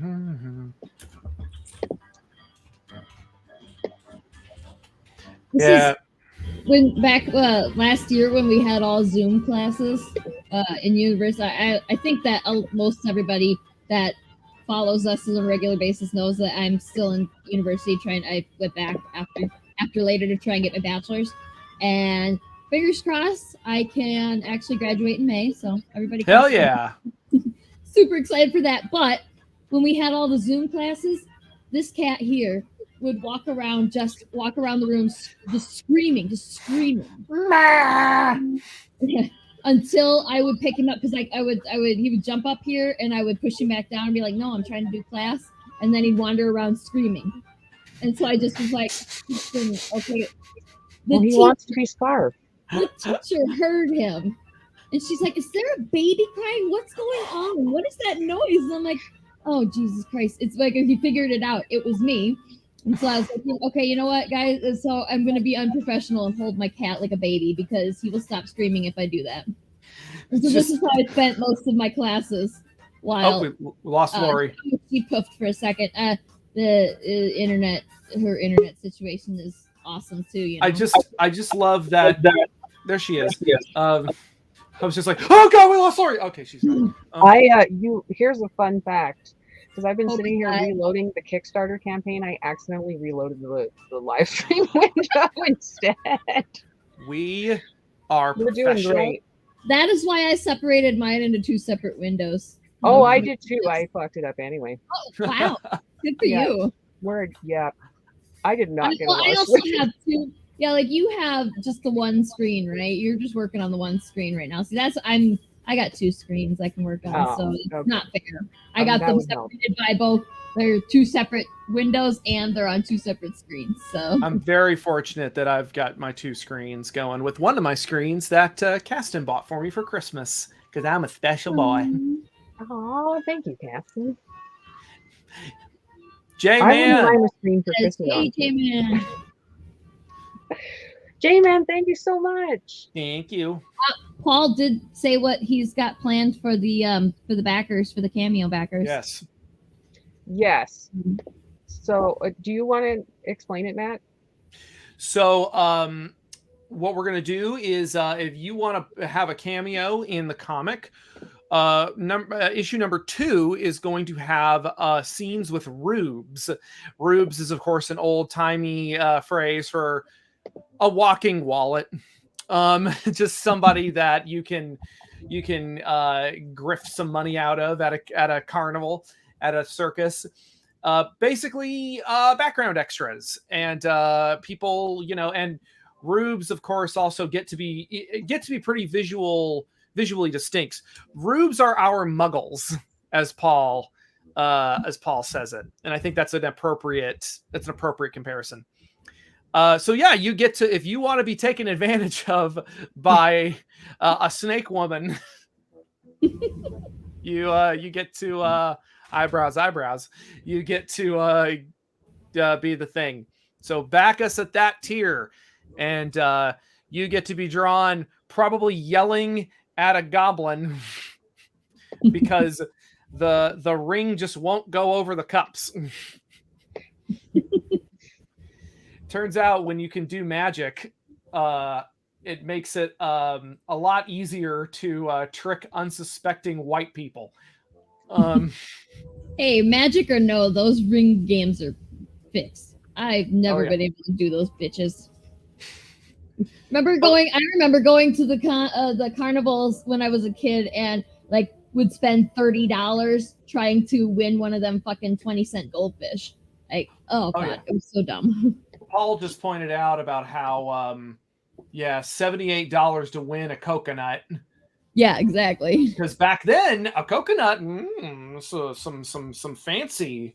Oh yeah, that's right. And Paul also worked at a carnival as a kid. Oh shit, really? I mean, I feel like that's relatable. Closest thing I ever did was work at Fiesta, which is basically a carnival, but with more tamales. So better. Functionally better, yes. Tamales, anything with tamales can't be that bad. Yeah, tamales vastly improve. Tamales vastly improve the grift. Oh, they never do, Katie. They never do. They give goldfish away as prizes? Oh yeah, put them in a plastic bag. Goldfish in these little bowls, and then you throw a ping pong ball into the bowl. If you get it into the bowl, then you win the fish. And they stick the fish in a bag like you were gonna go to the pet store and get a fish in a bag. And you could just go to the pet store. Yeah, and you could have gotten it for way cheaper. Wow. But but they buy the feeder fish, the feeder goldfish, which they breed in such mass quantities that it's impossible to keep them healthy. Mm-hmm. So there's almost zero chance that you will ever have one live very long. I did have one live for several years, I think, but I didn't know much about goldfish then, and I didn't know how big they would get and all that. Oh, God. They get so, like, those feeder goldfish, they'll get 12, 14 inches, no problem. Some of them get way bigger than that, too. And God forbid you accidentally get a koi. Yeah. Yeah, so, like, now I know about fish keeping, so I know that I should have had a wooden fish. That would have been less cruel. I would rather have a coconut than a fish. Like that is, I've never seen. I'm not going to the right carnivals, I guess, because I've never seen just. I don't think that they do that anymore because I think people have finally got hip to how cruel that is to do. Oh, okay. So I don't think that they do that anymore, and I don't think that there are that many carnivals around anymore. They're like we have we do a local fair, and for the last, I want to say 5 or 6, maybe even 10 years, we couldn't get a carnival, so we have to have like inflatable. Bouncy house type rides for the kids. So yeah, it sucks. They set up like a county fair here. Sorry. No, it's good. They set up a county fair here and like they put up the rides, super quick like they do with a carnival. And it just, I don't know. I just watched them putting up the rides and I'm like, I don't feel good about this at all. This doesn't seem stable. I don't think this is OSHA friendly. Yeah, as a kid, I didn't think twice about that shit. Now, like, I'm like, I'll watch it and go, maybe let's not do that.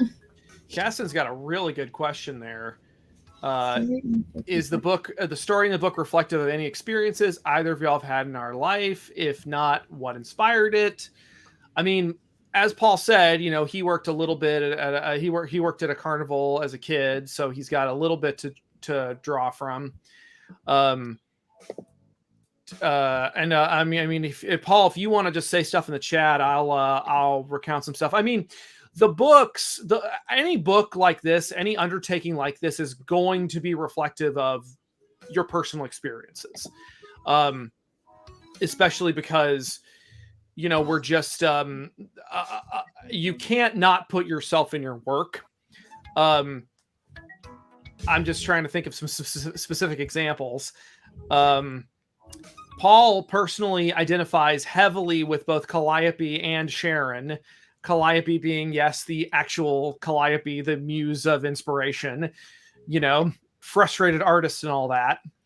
And Sharon, as a character, has a lot of baggage. I don't want to give away the ghost on that one because she has she's a very complicated character and a complicated history to her. So very excited to see people learn about and react to Sharon's circumstances. I think both Paul and I also specifically heavily identify with Calliope's, or Callie as we call her, also the name of one of Caston's cats. we identify with how her brain works. I know I do, because with being someone with ADHD, you're constantly ping-ponging stuff around in your head and you get locked in on certain things, or you're having to chase things away because it's like, oh my God, I really want to drop everything and work on this, but I can't because I have to play a giant pipe organ at a show for my emotionally manipulative boss.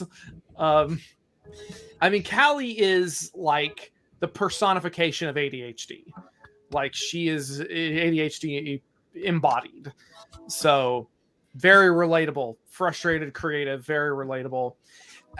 Gina herself is, I think, in a lot of ways very relatable, because she's kind of the smartest person in the room, and kind of knows it, but in a way that makes her kind of, she knows immediately how to manipulate people.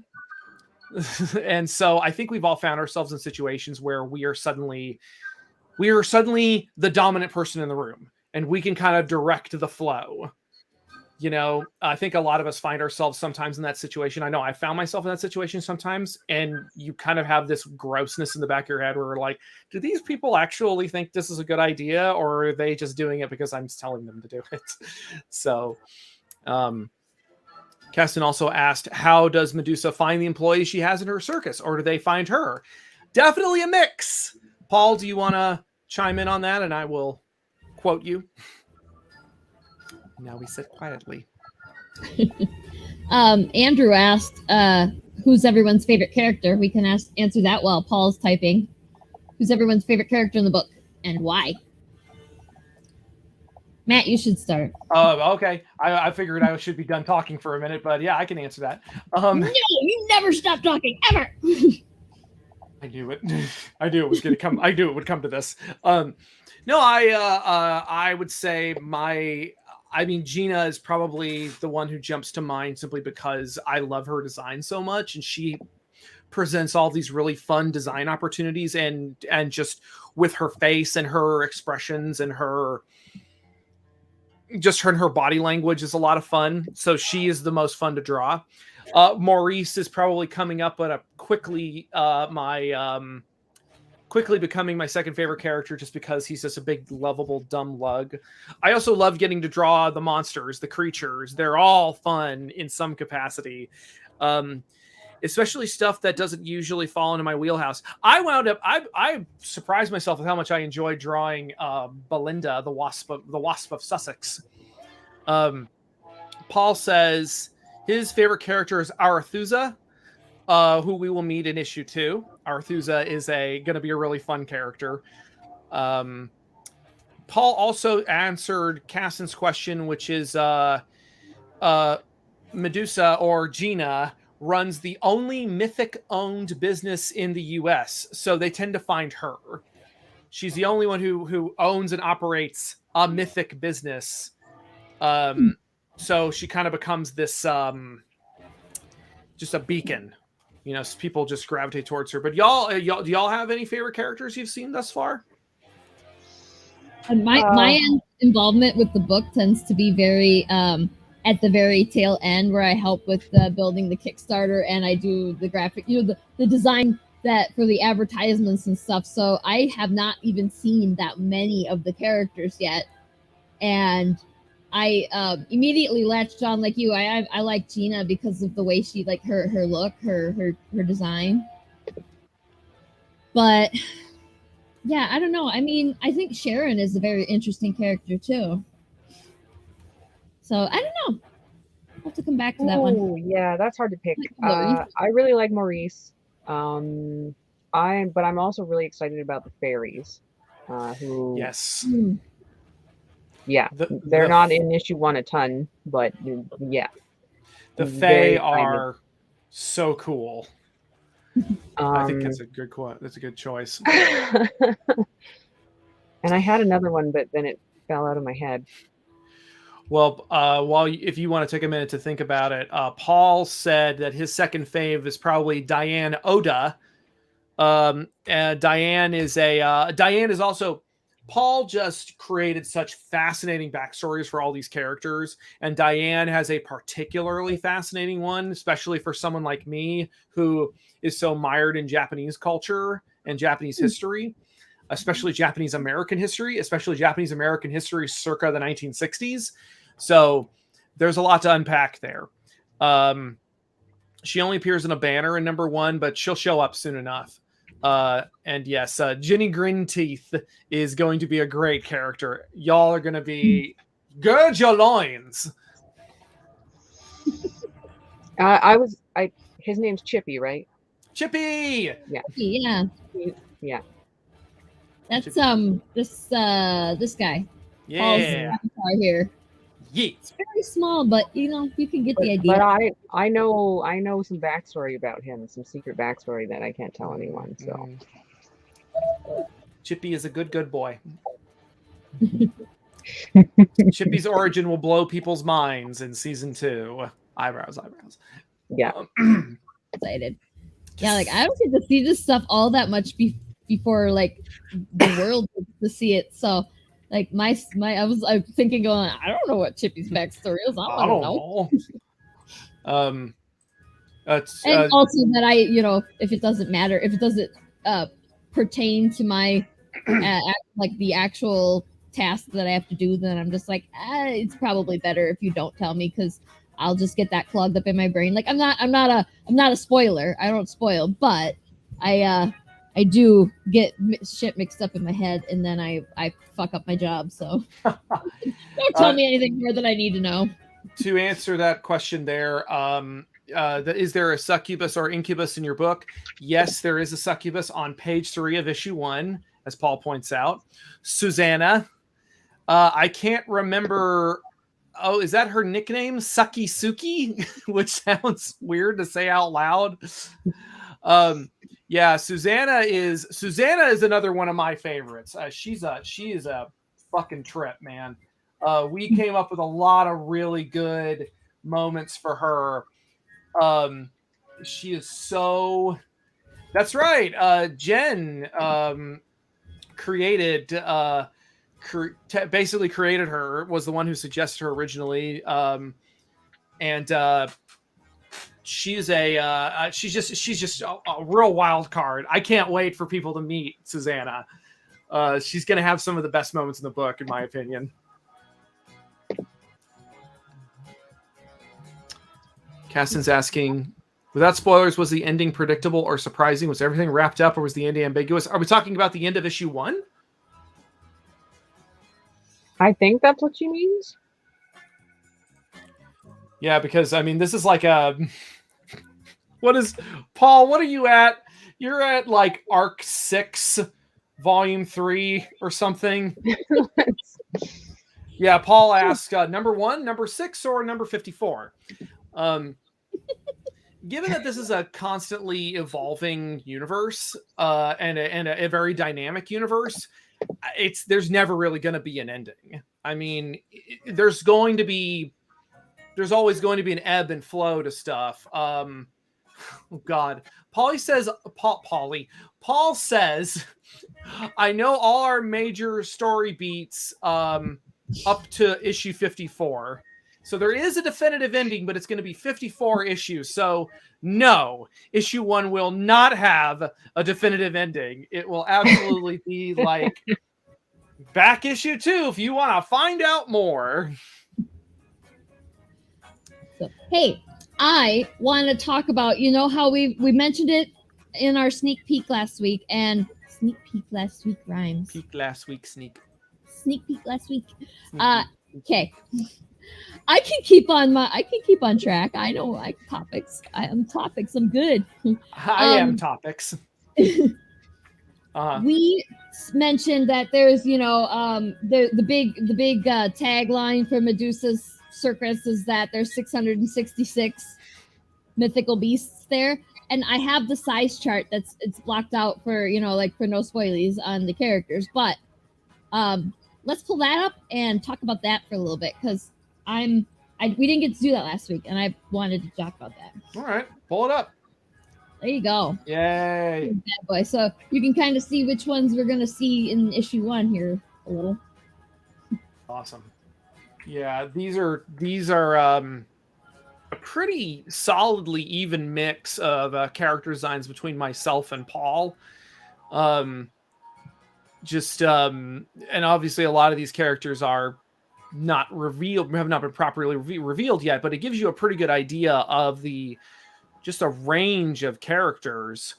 We can decloak a bunch of these after today, as Paul points out. Kind of down there towards the bottom, you guys can see Gina and Maurice and Calliope, along with there's Talus, the bronze giant. You guys can recognize the Grootslang silhouette now. Yes, there's the Grootslang. We've got oh man, I'm looking over these now and I'm like, oh, I remember that.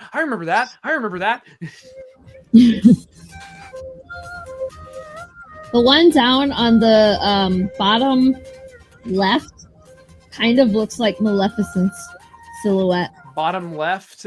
Yeah. Which one? The one.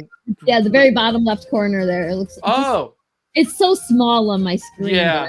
It looks a little like Maleficent. I can talk a little bit about her, I'm sure. I mean, she shows up in issue 1 just as a little cameo. Oh, cool. I believe her name is Kumoko. Yes. Kumoko, she's a spider woman from Japanese mythology. So she kind of shifts between being more human-like and being more spider-like. And then there's a big tease that Paul wants to reveal is top right corner is Baba Yaga. So, and those of you who don't know Baba Yaga from Russian folklore, Russian mythology, those of you who do know Baba Yaga are probably thinking, oh, Christ, no. Oh, God, oh, geez, oh, no, oh, beans, Our take is a very different one, though. It's not quite what you're probably expecting. Paul found a really good angle for us to come at it from. And yes, as DNZC says, her house has chicken legs, or specifically one giant chicken leg. There actually was a really cool Baba Yaga interpretation in that recent crappy Hellboy movie that came out. I mean, that movie wasn't that bad. It just was kind of whatever, but they had a really cool Baba Yaga sequence where they hired a contortionist and put all this makeup on her, and she was like doing this whole contortioning Baba Yaga thing, and it was honestly really well done and very cool. Oh, cool. Yeah. Yeah, we got Red Cap, Red Comb Andy. He's a number 1, as Paul points out. It's hard for me to keep all these damn characters straight, so I'm relying on Paul a lot over here to keep me on point. I watched Supernatural so far beyond the point where it stopped being good that you'd think that I would recognize more of the characters because there's some crossover. I know there's some crossover here. I think Baba Yaga shows up before season 5 of that show. It wouldn't surprise me. That was then they started doing full season arcs, and it just stopped being as good. Then they just stopped monster hunting as much, and yeah. Well, it becomes so much about this end of the world stuff, and it's not this fun monster of the week show like it once was. It's got to get super heavy and super dark. Right, of course, which I guess is probably the reason that the story arcs kept the executives happy, which is why it lasted as long as it did, because without that it wouldn't have lasted as long, because it's it stopped being good after season 5 or 6 or 7 to some people. I don't know. I remember who we are, but I remember Morgan and I saw some of the ending. I saw as part of the finale, and I remember asking Morgan, really? This is how it ends? Okay. I'm not going to spoil it, but David asks, how graphic is the story? It's more sweary than gory, but we do get into some adult situations. The Go ahead. The nudity and gore. The nudity is covered in the regular edition, but shown in the sideshow edition. So if you're looking to avoid the nudity, you want to get the regular. If you're looking to see the nudity, you want the sideshow. If you're looking for both. Yeah. But yeah, no, it's not really. Yeah. It's not that kind of book. It's a little more, I mean, we eventually will get some pretty graphic stuff happening. Once, like, again, but we're talking like down the line. It is, as Paul says, it's a wash with adult themes. Right. I would not say this book is for kids. It's definitely, a mature reader is a 16 plus. Yeah. And there's themes, like not just the adult themes as in nudity, but also nudity and blood and guts and stuff. Like it's also adult themed in like the underlying undercurrent of the societal allegories that it's getting into with racism, ageism, sexism, yada yada yada. Ooh, did you see that just pop up so there? close to 4K. Oh, we're $5 away, y'all. Why do you guys do this to us? Why do you guys donate like less than, you get us almost to that next milestone there, but you're like $4 or $5 away? Oh man. We love you, but you also torture us. Should I actually no, I'm gonna have to. So the drawing for the art, if you comment on the stream and you back the campaign at a physical tier, Let me pull you up. I'm going to do a drawing for this awesome piece of art that Paul did. It's not, there we go. Yay. It's a little better. I'm going to, because I have to check who backed and count all the names and get them all set up or whatever. So I'll do the drawing shortly after the stream and and I'll message the winner. Yay. Oh, I will take you out. I won't make you be full screen anymore. Lori, how long did it take for you to do your makeup? Oh, I don't know, Sarah. How long did it take? I was messaging you progress. Oh, I don't know, but I can look. Maybe an hour and a half. I mean, not nearly as long as I expected it. That's for damn sure. Yeah, less time than I thought it would take. I didn't mess up. I left enough time so that I could fuck up and take it off and do it again if I needed to. I mean, it looks fantastic. Yeah, I would say a little bit more than an hour, according to the progress that I was participating in with the chat. Like she was sending me pictures, and then we were talking a little bit, and then more pictures. So yeah, and the update, the progress pictures were really cool to watch too, because it's like, oh, so so she starts off with just the layer of green, and it's like, oh, so now you look like you're sick, and then add the other stuff, and it's like, okay, now this looks badass already. Like just this when you got to the scales part, it was like the scales was like, oh, you could stop now, and it's amazing. I mean, the scales really made it pop. Oh, that's what I was thinking, because there was a phrase popped into my head as soon as I saw you, and it's like, there it is. That's our live action Gina. That's it. I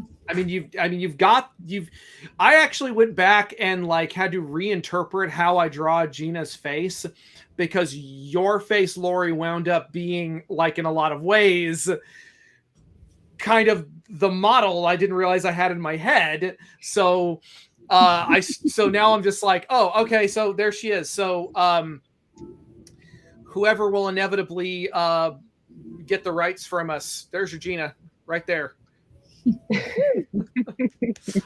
Thank you. God, add some 3D scales, so Oh yeah. Yeah, some Yeah, just boobies. for the more shading, Yeah, shadows, The shy the shadow. shadows and the texture and the shading. Oh, Eldritch! I'm sorry, Eldritch Prime. Oh man, thanks so much. Eldritch Prime is a regular on our live streams, on my live streams. So thanks for joining us. Thank you. Yeah, it's been so cool seeing a lot of my regulars pop in here. I'm like, oh, you guys care. We hit 4K. Yes. We're so close, guys. Ah, this music isn't exciting enough for like it's not upbeat enough for the 4K milestone. Gotta play the Green Bay Packers touchdown song. Ha. Oh, we just jumped again, guys. We're 800 from the goal. Oh man, oh Shabbats. Look at us go! Oh, and 90 backers. Jesus Christ, you guys are awesome. Oh Yeah. man. I'm posting about it now. Matt's. I say that as I just today discovered how much fucking feedback my microphone has. I didn't know. I don't even know. What can we give everyone if we hit the goal? I don't know. I don't even know. We can give them. I've got some art. I'll throw art at them. I guess. I don't know. More art for everybody. More art. I've got like I got originals. I have some original. That's something else. That's something else. Yeah, you know what, Matt and I have Paul's art. We'll give away some more. Yeah, I'll show Matt. I'll make you big so you can some more original art. Yeah, they can really tell what I'm doing while I sit here and shake the art. Yeah, so there's just some characters. There's some more characters doing stuff and talking about stuff. They do that. This is I never would have thought I would have worked on a book that had this much dialogue in it. Oh no, wait. I worked on some Transformers books that had a shit ton of dialogue. Oh, you want me to pull up a Belinda page, Paul? After him, zoom in on me because I have a couple more of Paul's pieces that I thought we could give away. So we'll get that going. If we can hit 5K, like we were supposed to end the stream, but let's push it a little longer. If we can hit 5K, you guys share, tell your friends. Matt again. Here's Belinda, the Wasp of Sussex. And oh man, I love Gina's just her face. This interaction is probably my favorite. Yeah, look at those pills. Belinda is a complicated character. I think people are going to find her compelling, not necessarily one of their favorites. Fair enough. She's high maintenance. Yeah, high maintenance is a good way to put it. Okay, Laura, you want to show off some art? Yeah. So we're gonna give away, like I said, the troll. We've seen this guy. Yeah. I also have Scott. Man, this light is blowing it out. Hang on. I keep wanting to raise my hand and like block the light for you, and it's like I can't. There do it that. is. There you go. Judy. Yes. Oh, and what a great design. God. What a fantastic design. I love that. I also have Punch. Ooh. I'm trying to make this work with the lighting. Sorry. Yay. We have so many creepy marionettes in this book. And I have one more. That was this guy. Oh, snap. Yay! It's Peg Leg Jack. That is one that I did that's a fun one. That's one I did a sketch for, and then like a little teeny tiny thumbnail, and then Paul illustrated on top of that. Like he then blew it up and made it into a fully fledged character. You have any more to show off? Those are the ones I have.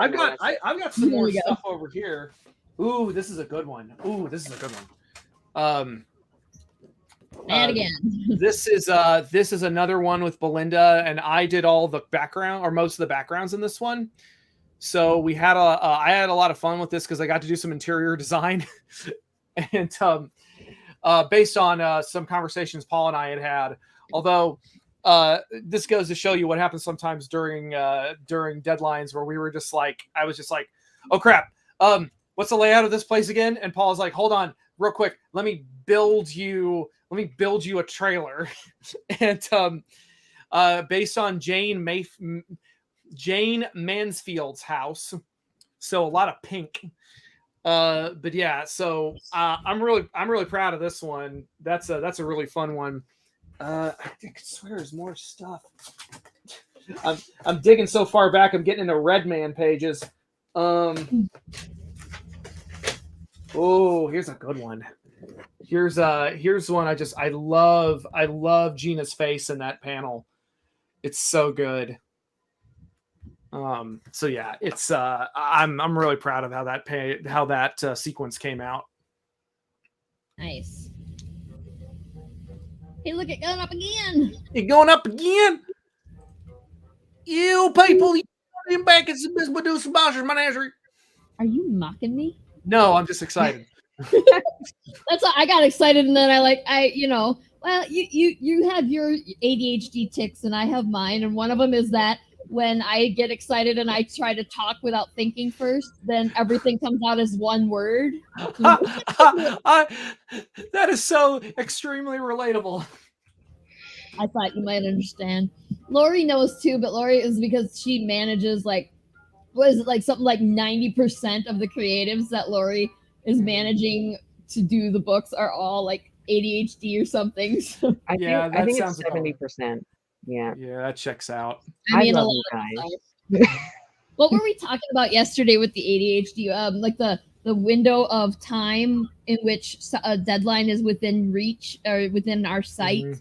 So I can't remember what we called it, what it was called on that comic that I shared with you. But like Lori's like, oh, I got mine. Apparently mine is about a week. Like she can if she needs something done, then she can tell me about a week in advance and I'll get her done. Or she can expect that it will be done about a week before, or about a week in before it's due. So yeah, that's a thing. Yeah, that all checks out.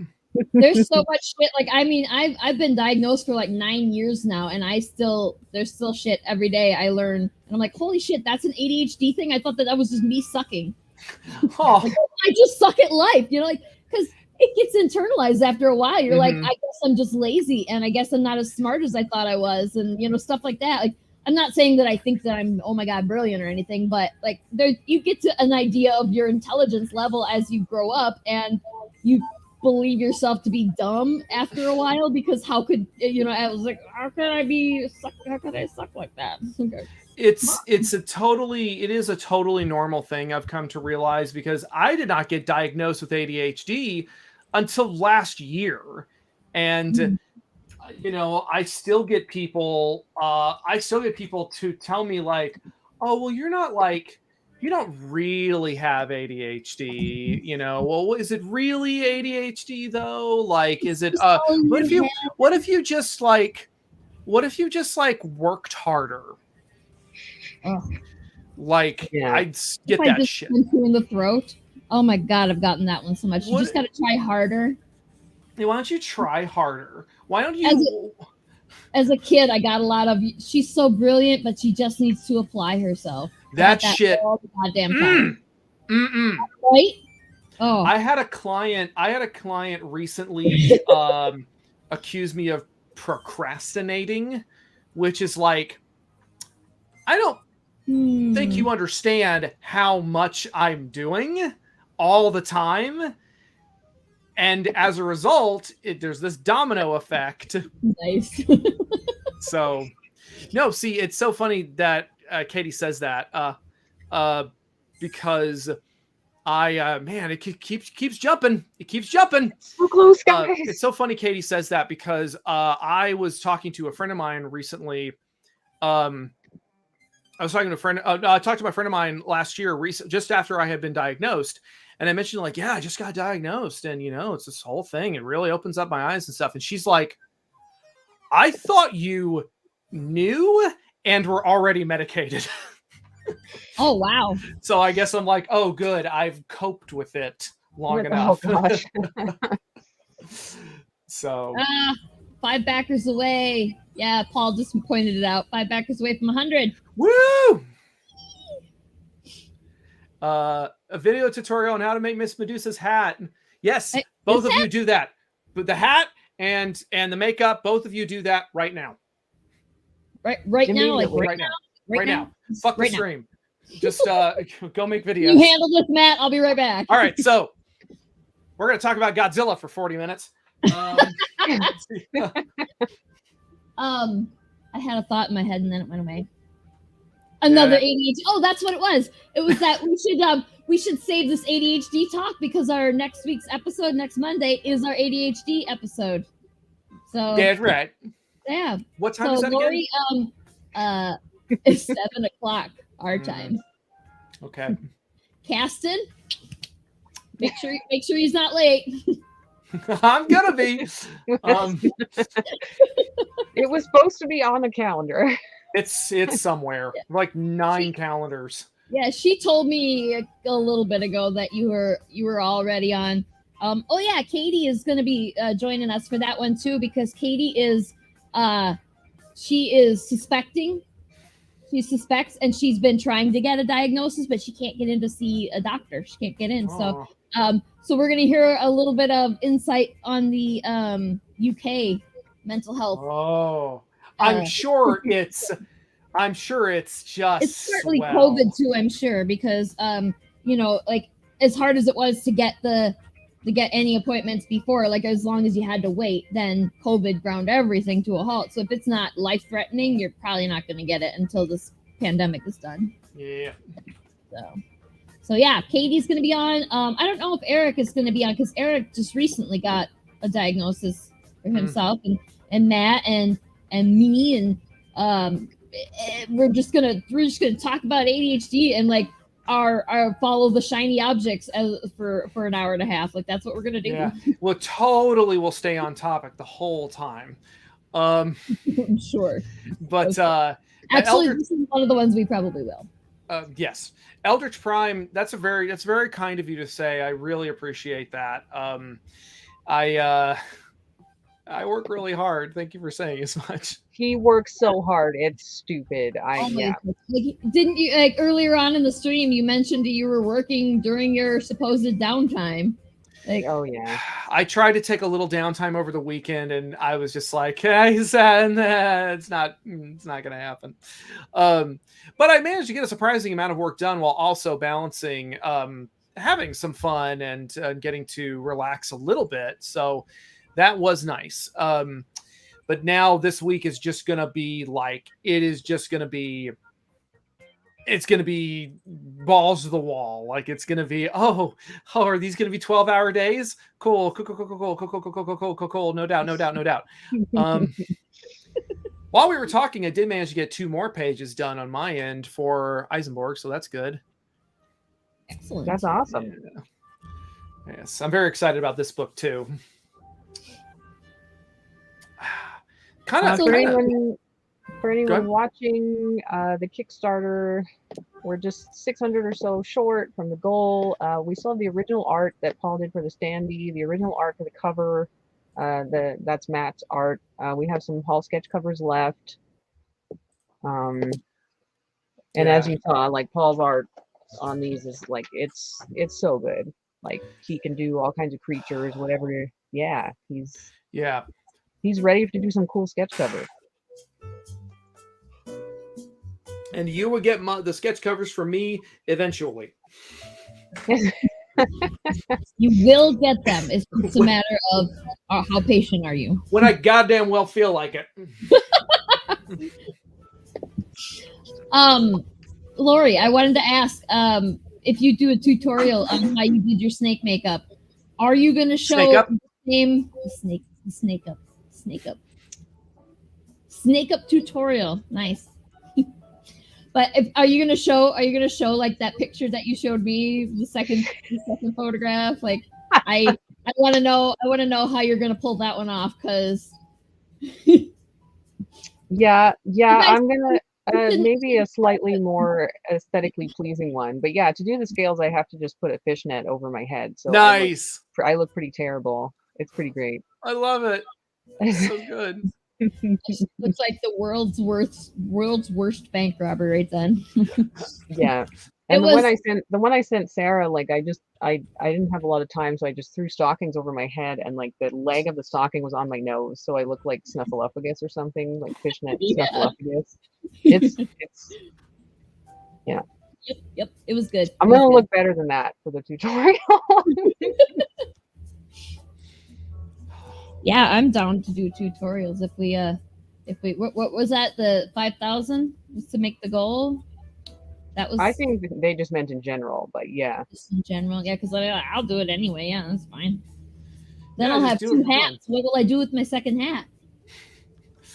I need I a mean, hat. I'll give it away, but like it will be expensive to ship. So I can send it to Lori in pieces. So I could send you one in pieces, and you can glue it together. Like a kit to assemble it. Yeah. Yeah, I could do that too, because like it's a little tricky to put together, but not that bad. So I mean, yeah, no, it's not that bad. As long as you have like basic hot gluing skills, because that's all I use, and it doesn't have to be I also special. want to mention everyone should watch the trailer if they didn't see it at the beginning of the Yes. stream. There was actually a ton of like little spoilers and Easter eggs in there that Eric kind of slipped in, or that Paul slipped in, with the words that flash really quickly on the screen and some of the art that flashes really quickly. Definitely go back and take a look if you didn't watch it. Yeah, It's not a very long trailer. It's really exciting. It's really cool. And that is up on our YouTube page as well, right? Yeah, it's on the YouTube, the Kickstarter. Mhm. That's youtube.com/Unlikely Hero Studios now. So. Yeah, I got it here. I forgot about I with everything going on, I forgot about the trailer. I'm gonna go ahead and make some posts about that bad boy. Oh, Paul Hanley said much can be revealed by a close look at the trailer, so definitely do that. Yeah, there's lots of and there's hot nuts in the trailer. I think I watched it like 4 times, and there's no way I got it all. There's no way, because it flashes so fast. Did you see the hot nuts? Probably. I gotta go back. Giggled at it, but I gigged at it. I gotta go back and watch it. Go back and watch them for them hot nuts. I mean, it's a nice, quick little video. We can go ahead and play it again at any point in this stream. Oh, that's true. We could do one more play. Do it. You want to watch it again? We all want to watch it again? Yes. Tell us if you catch the hot nuts this time. Yes. Catch them hot nuts, right. yo. Are y'all ready for this? You got them hot nuts, eh? You got it at the Tim Hortons. Okay, I'm done. All right, here we go.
Did y'all see the hot nuts that time? I didn't see them. Oh, somebody did. Yep, Sarah. Yeah. Hot nuts. I do have to say that as I was really happy to see the emphasis being put on Sharon and Gina at the end of towards the end of the trailer. Just this the two of them really are like they are the main characters, and I can't wait for this thing to be out. I can't wait for people to get it and really sink their teeth in.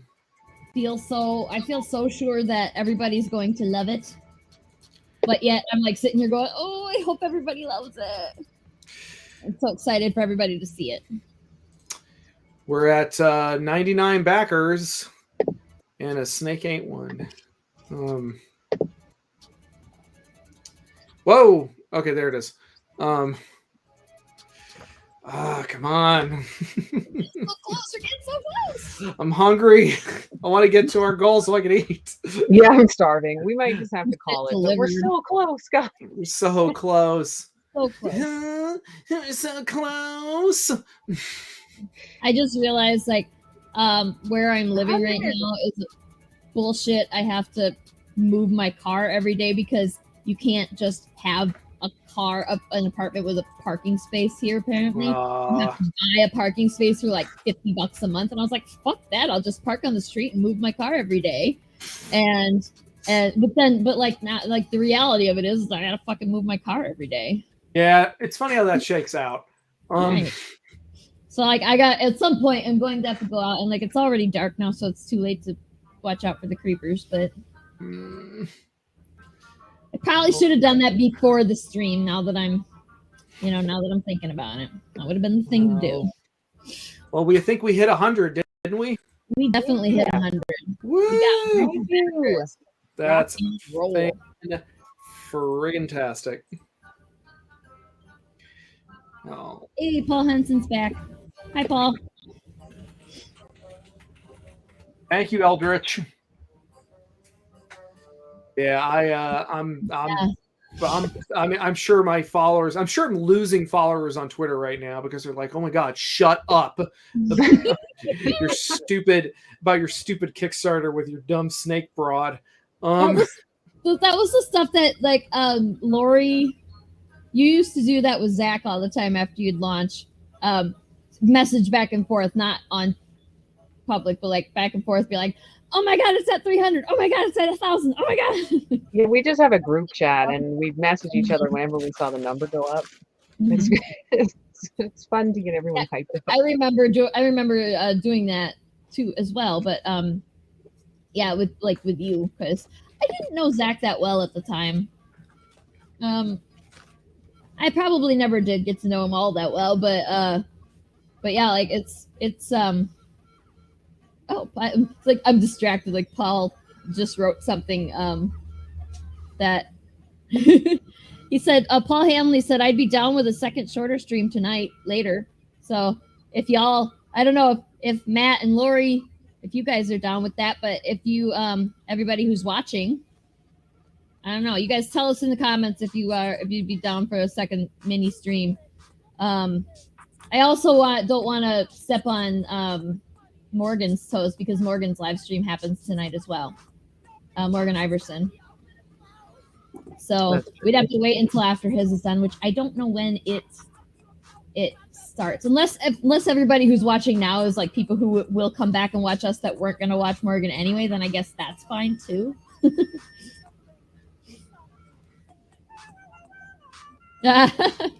Okay. Oh, Matt, you got the old hammer got brought down there.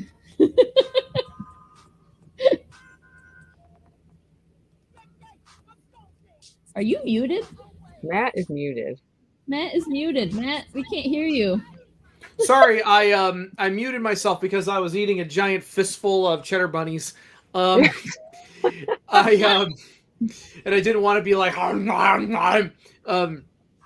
but yeah, no, I can't. I was about to say maybe I can, but yeah, I probably shouldn't. Well, Paul said if we can get him his internet, but probably be more cooperative later at night anyway because there'll be less people on, or fewer people on. But yeah, so if we do a second one, we'd have to do it sans Matt. Oh well. I got some shit I gotta get done, but it's probably gonna take way longer than I thought it would, so it's probably already too late to worry about it. You know that feeling, right? Boy, that's howdy do I know another ADHD thing. Yay!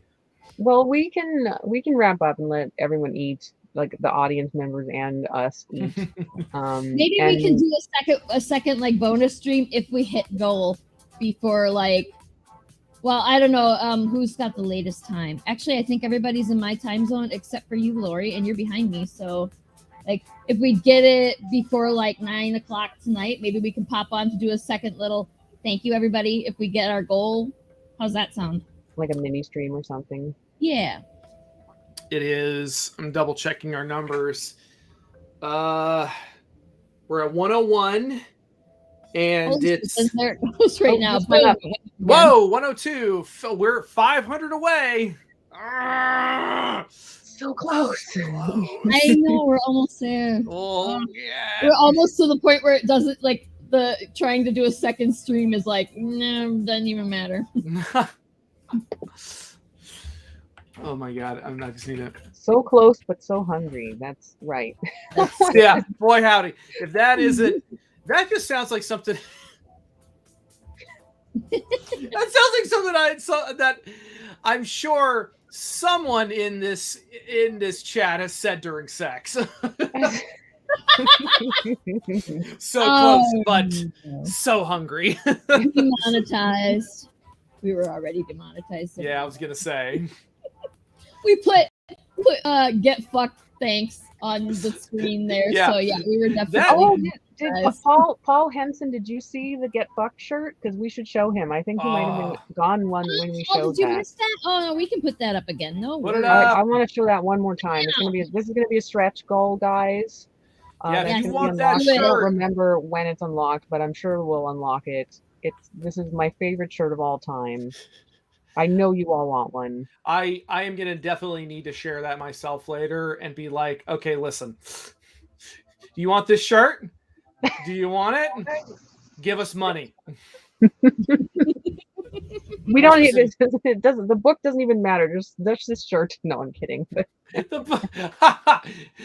I was about to say, yeah, I mean, screw it.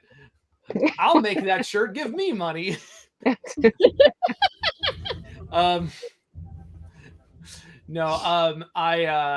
man, it's this is a lot of fun. Yeah. Back that campaign up. Okay, where's the okay, let me see where we're at now. Okay, we're still hovering around that 4,500 mark. Yeah, a little less than $500 and we're there. Come on, you fuckers. What am I gonna have for dinner? I wanna hit that 5K so we can announce the first stretch goal. I don't even remember what it is because like I didn't think we would go up this fast. Let me check. I didn't either, but I would scroll down. But if I scroll down, then everybody will see it, and it's like, you got to go to this page yourself. And Paul says, "Give us your money, rubes." That's appropriate. Oh shit!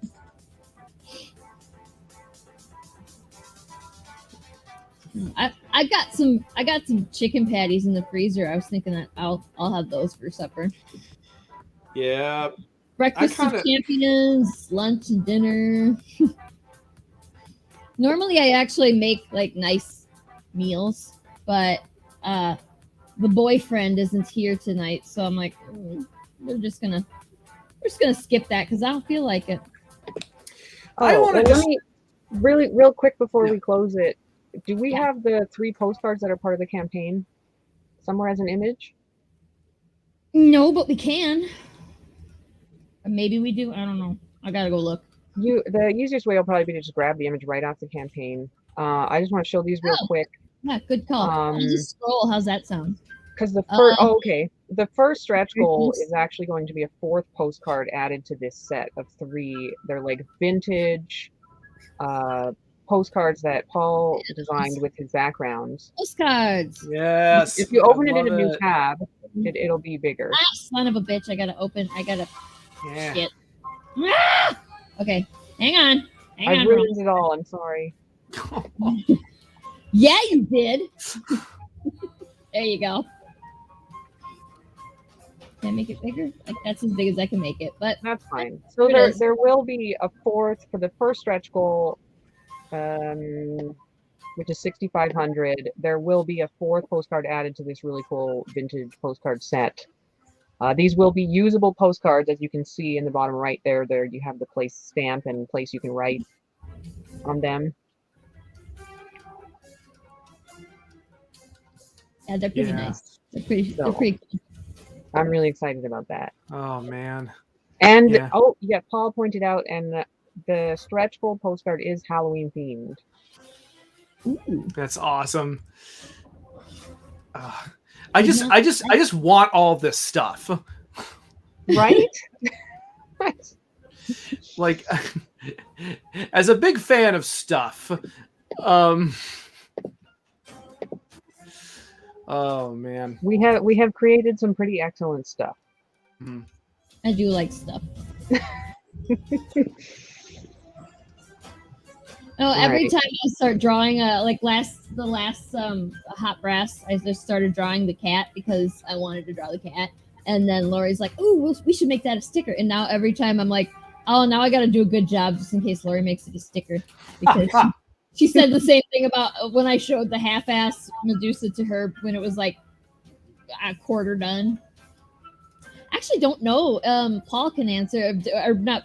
I'm addressing the question to Paul. Did I show you that before it was complete? Because I don't think I did. I think I was just like going to surprise everybody with the fully completed one, and then I just left it for like 6 weeks.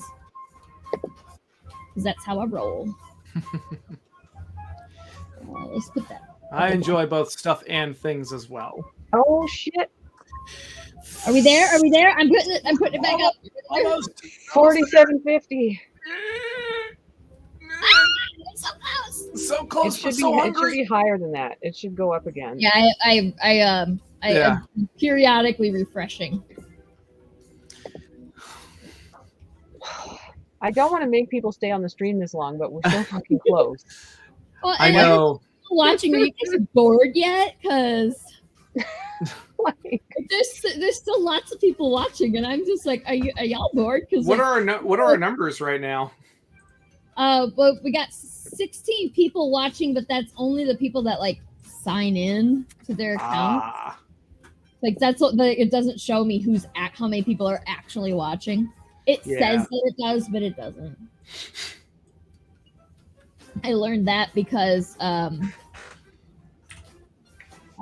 don't remember now. I was there and then it was gone, and I don't remember, but like I have it on good authority that it doesn't reflect an accurate total. Oh, see, now it's going up. That's the number of people that are actually still watching. That it's saying that are still watching, not are actually watching. That we Yeah. are. It's going I up. mean, we were in like we have. I just remembered it for whatever friggin' reason during our charity live stream. We had like 50 people watching suddenly out of nowhere. Yeah. like, what Oh, do you- did somebody on Twitch? It was me. Yeah, no, I mean, was it on Oh, Twitch? people on Twitch, yeah. Yeah. Because there's probably or possibly somebody that did that thing that like when they're done with their stream, then they do the bandwagon thing and they send everybody over to another stream, and they could have Ah, boom that many. possibly. I can't remember what the hell it's called. What's it called? Oh God, we're Other 200 than- away. We're so close. Oh my God, I'm Oh, gonna. raid, yeah, Stein, yeah, it's a raid. It's a I'm raid. just gonna call Steve a Stein now for the rest of 200 ever. away. Like if No. we hit it before Matt starves to death on the stream, I'm gonna find a way to get a whole bunch of you some original art. Anyone who's backing at a physical tier, we're gonna get you some Yeah, we're gonna stuff. figure something out here. Figure it Come on, guys. I'm tweeting, guys. We're $200 away. I want to eat dinner. Please help. Help us. Help us or we'll never feed Matt again. That's why I'm gonna have more cheddar bunnies. Matt will have to Well do a said. cosplay of Chippy. That's not good. Paul Hanley said that this is turning into a Jerry Lewis telethon. That's fine. You just dated yourself there though, because like I don't think I've ever seen an actual Jerry Lewis telethon. Oh, I yeah, have I've seen original it. art to give you guys, but I don't have goldfish. I really like the Unfortunately, cheddar no bunnies. no live goldfish are offered. Oh. I'm sorry. Hmm. I mean, now that I know about the appropriate care of our aquatic buddies, I would never ever do that as a gift, as a prize. You know, can't do it. I'm going to teach you guys a little trick. This is what Caston taught me. Because now I keep my cheddar bunnies fresh by taking the bag out, folding it, and rolling it, and then putting a clip on it. That's how Yes. you keep snacks fresh. Whoa! That's how I do. That's how I do my Magician. cereal too. Yeah, cereal, same thing. 'Cause I, it's like, I pull the whole bag out of the cereal and I roll it up and fold it, and then I turn it upside down and smash it back into the bottom of the box. We are $146 from Oh my the God! goddamn total. Please back us before Matt has an aneurysm. I'm going to sit here and play with my Ultraman toys. Oh, Steve just said get a close up of Matt asking for money to "In the Arms of the Angel," which I would love to do, but that's copyright. Can we just hum it? Wait. Okay, let's get the.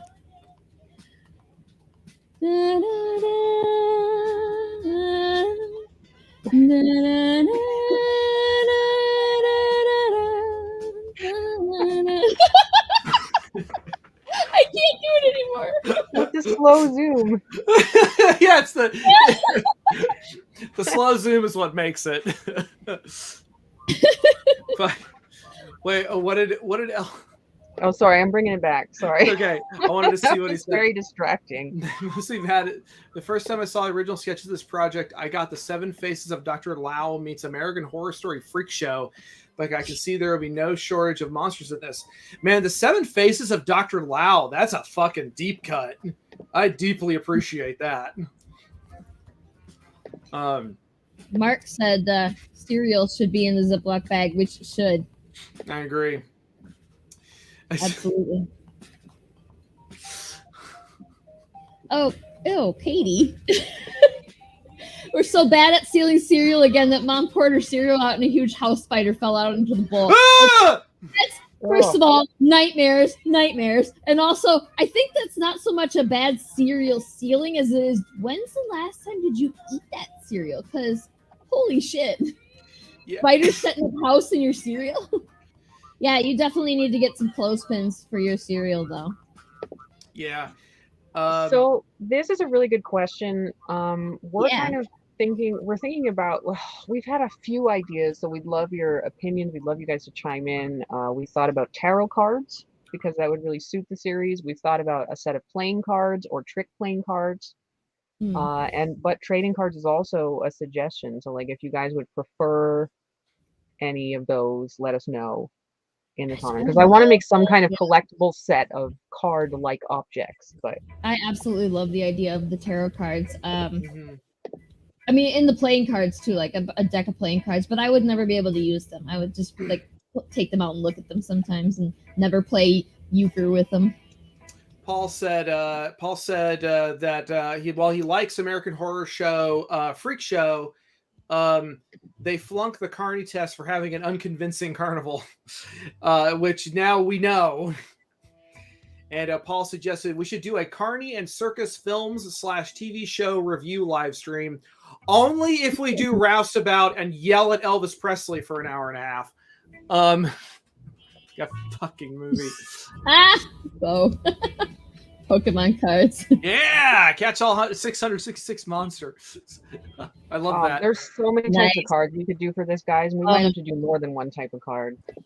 Absolutely. All the types of cards, all the decks. Now I started thinking about Roustabout and I'm angry. That movie sucks.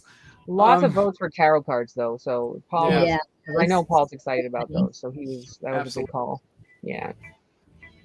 Oh right, She Freak. She Freak was a doozy.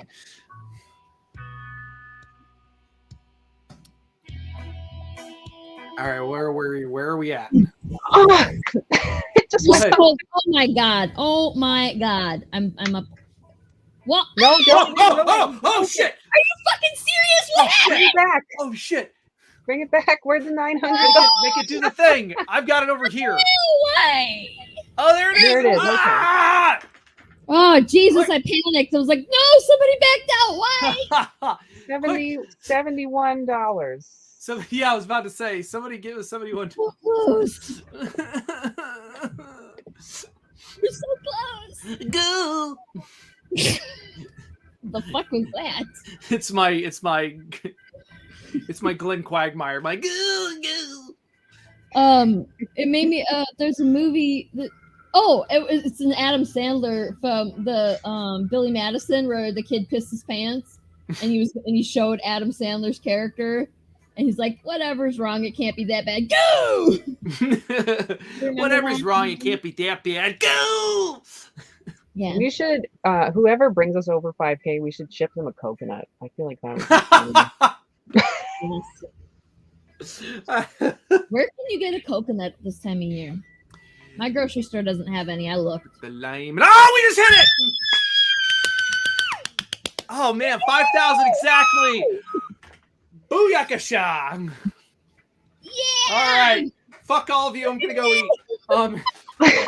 Matt's screen goes black. Bye, guys. Bye.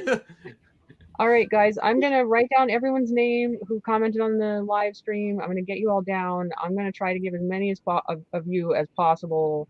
I am going to try to send anyone who's backing at a physical tier in this group of people. I'm going to send you something. Original art, hollow foil copies of our other books. I'm going to figure some shit out, and you guys are all going to get something extra. Woo! If I have time, I could do another chibi. That would be awesome. Who should I do? Who should I do? I'm gonna. Maurice. I gotta share this. I'd be. Oh my god! Oh my god!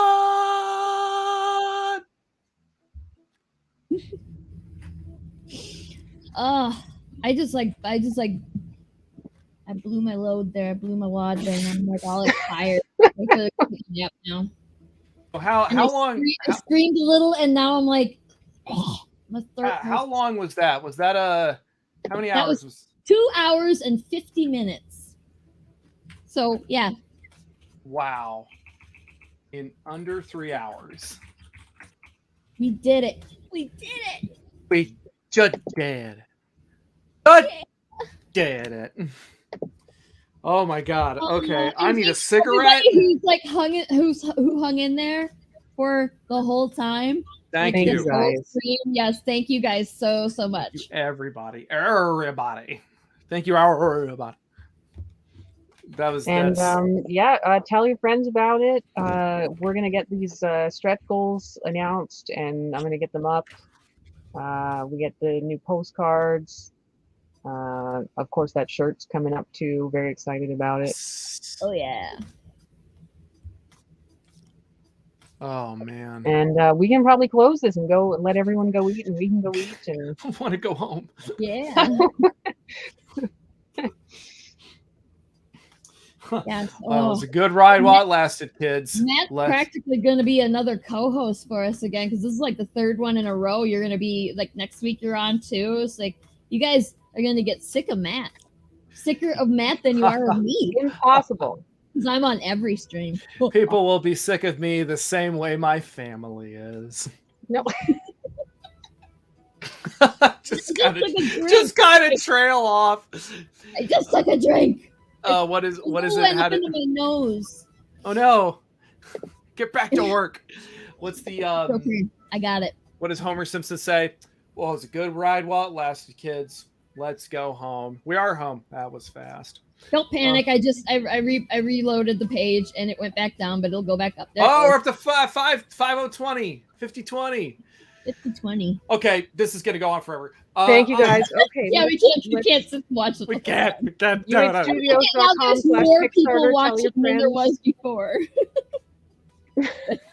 Thank you to the other couple of people that just showed up, and now we have to like leave. There's still, for people who just showed up, there's sketch covers still. There's the original cover art. There's the original standee art. We're offering 6 foot tall Six foot, foot, 6 inch. whatever. 6 foot tall Medusa standees. There's all kinds of shit. uhstudios.com/Kickstarter. Back it. Tell your friends. We love you guys. Yes, yes, all that. And then tune in next week because we're going to be here with Matt again talking about ADHD and comic making, but mostly ADHD. So, bye everybody. What were we talking about? Shiny stuff. Uh, Bye. bye.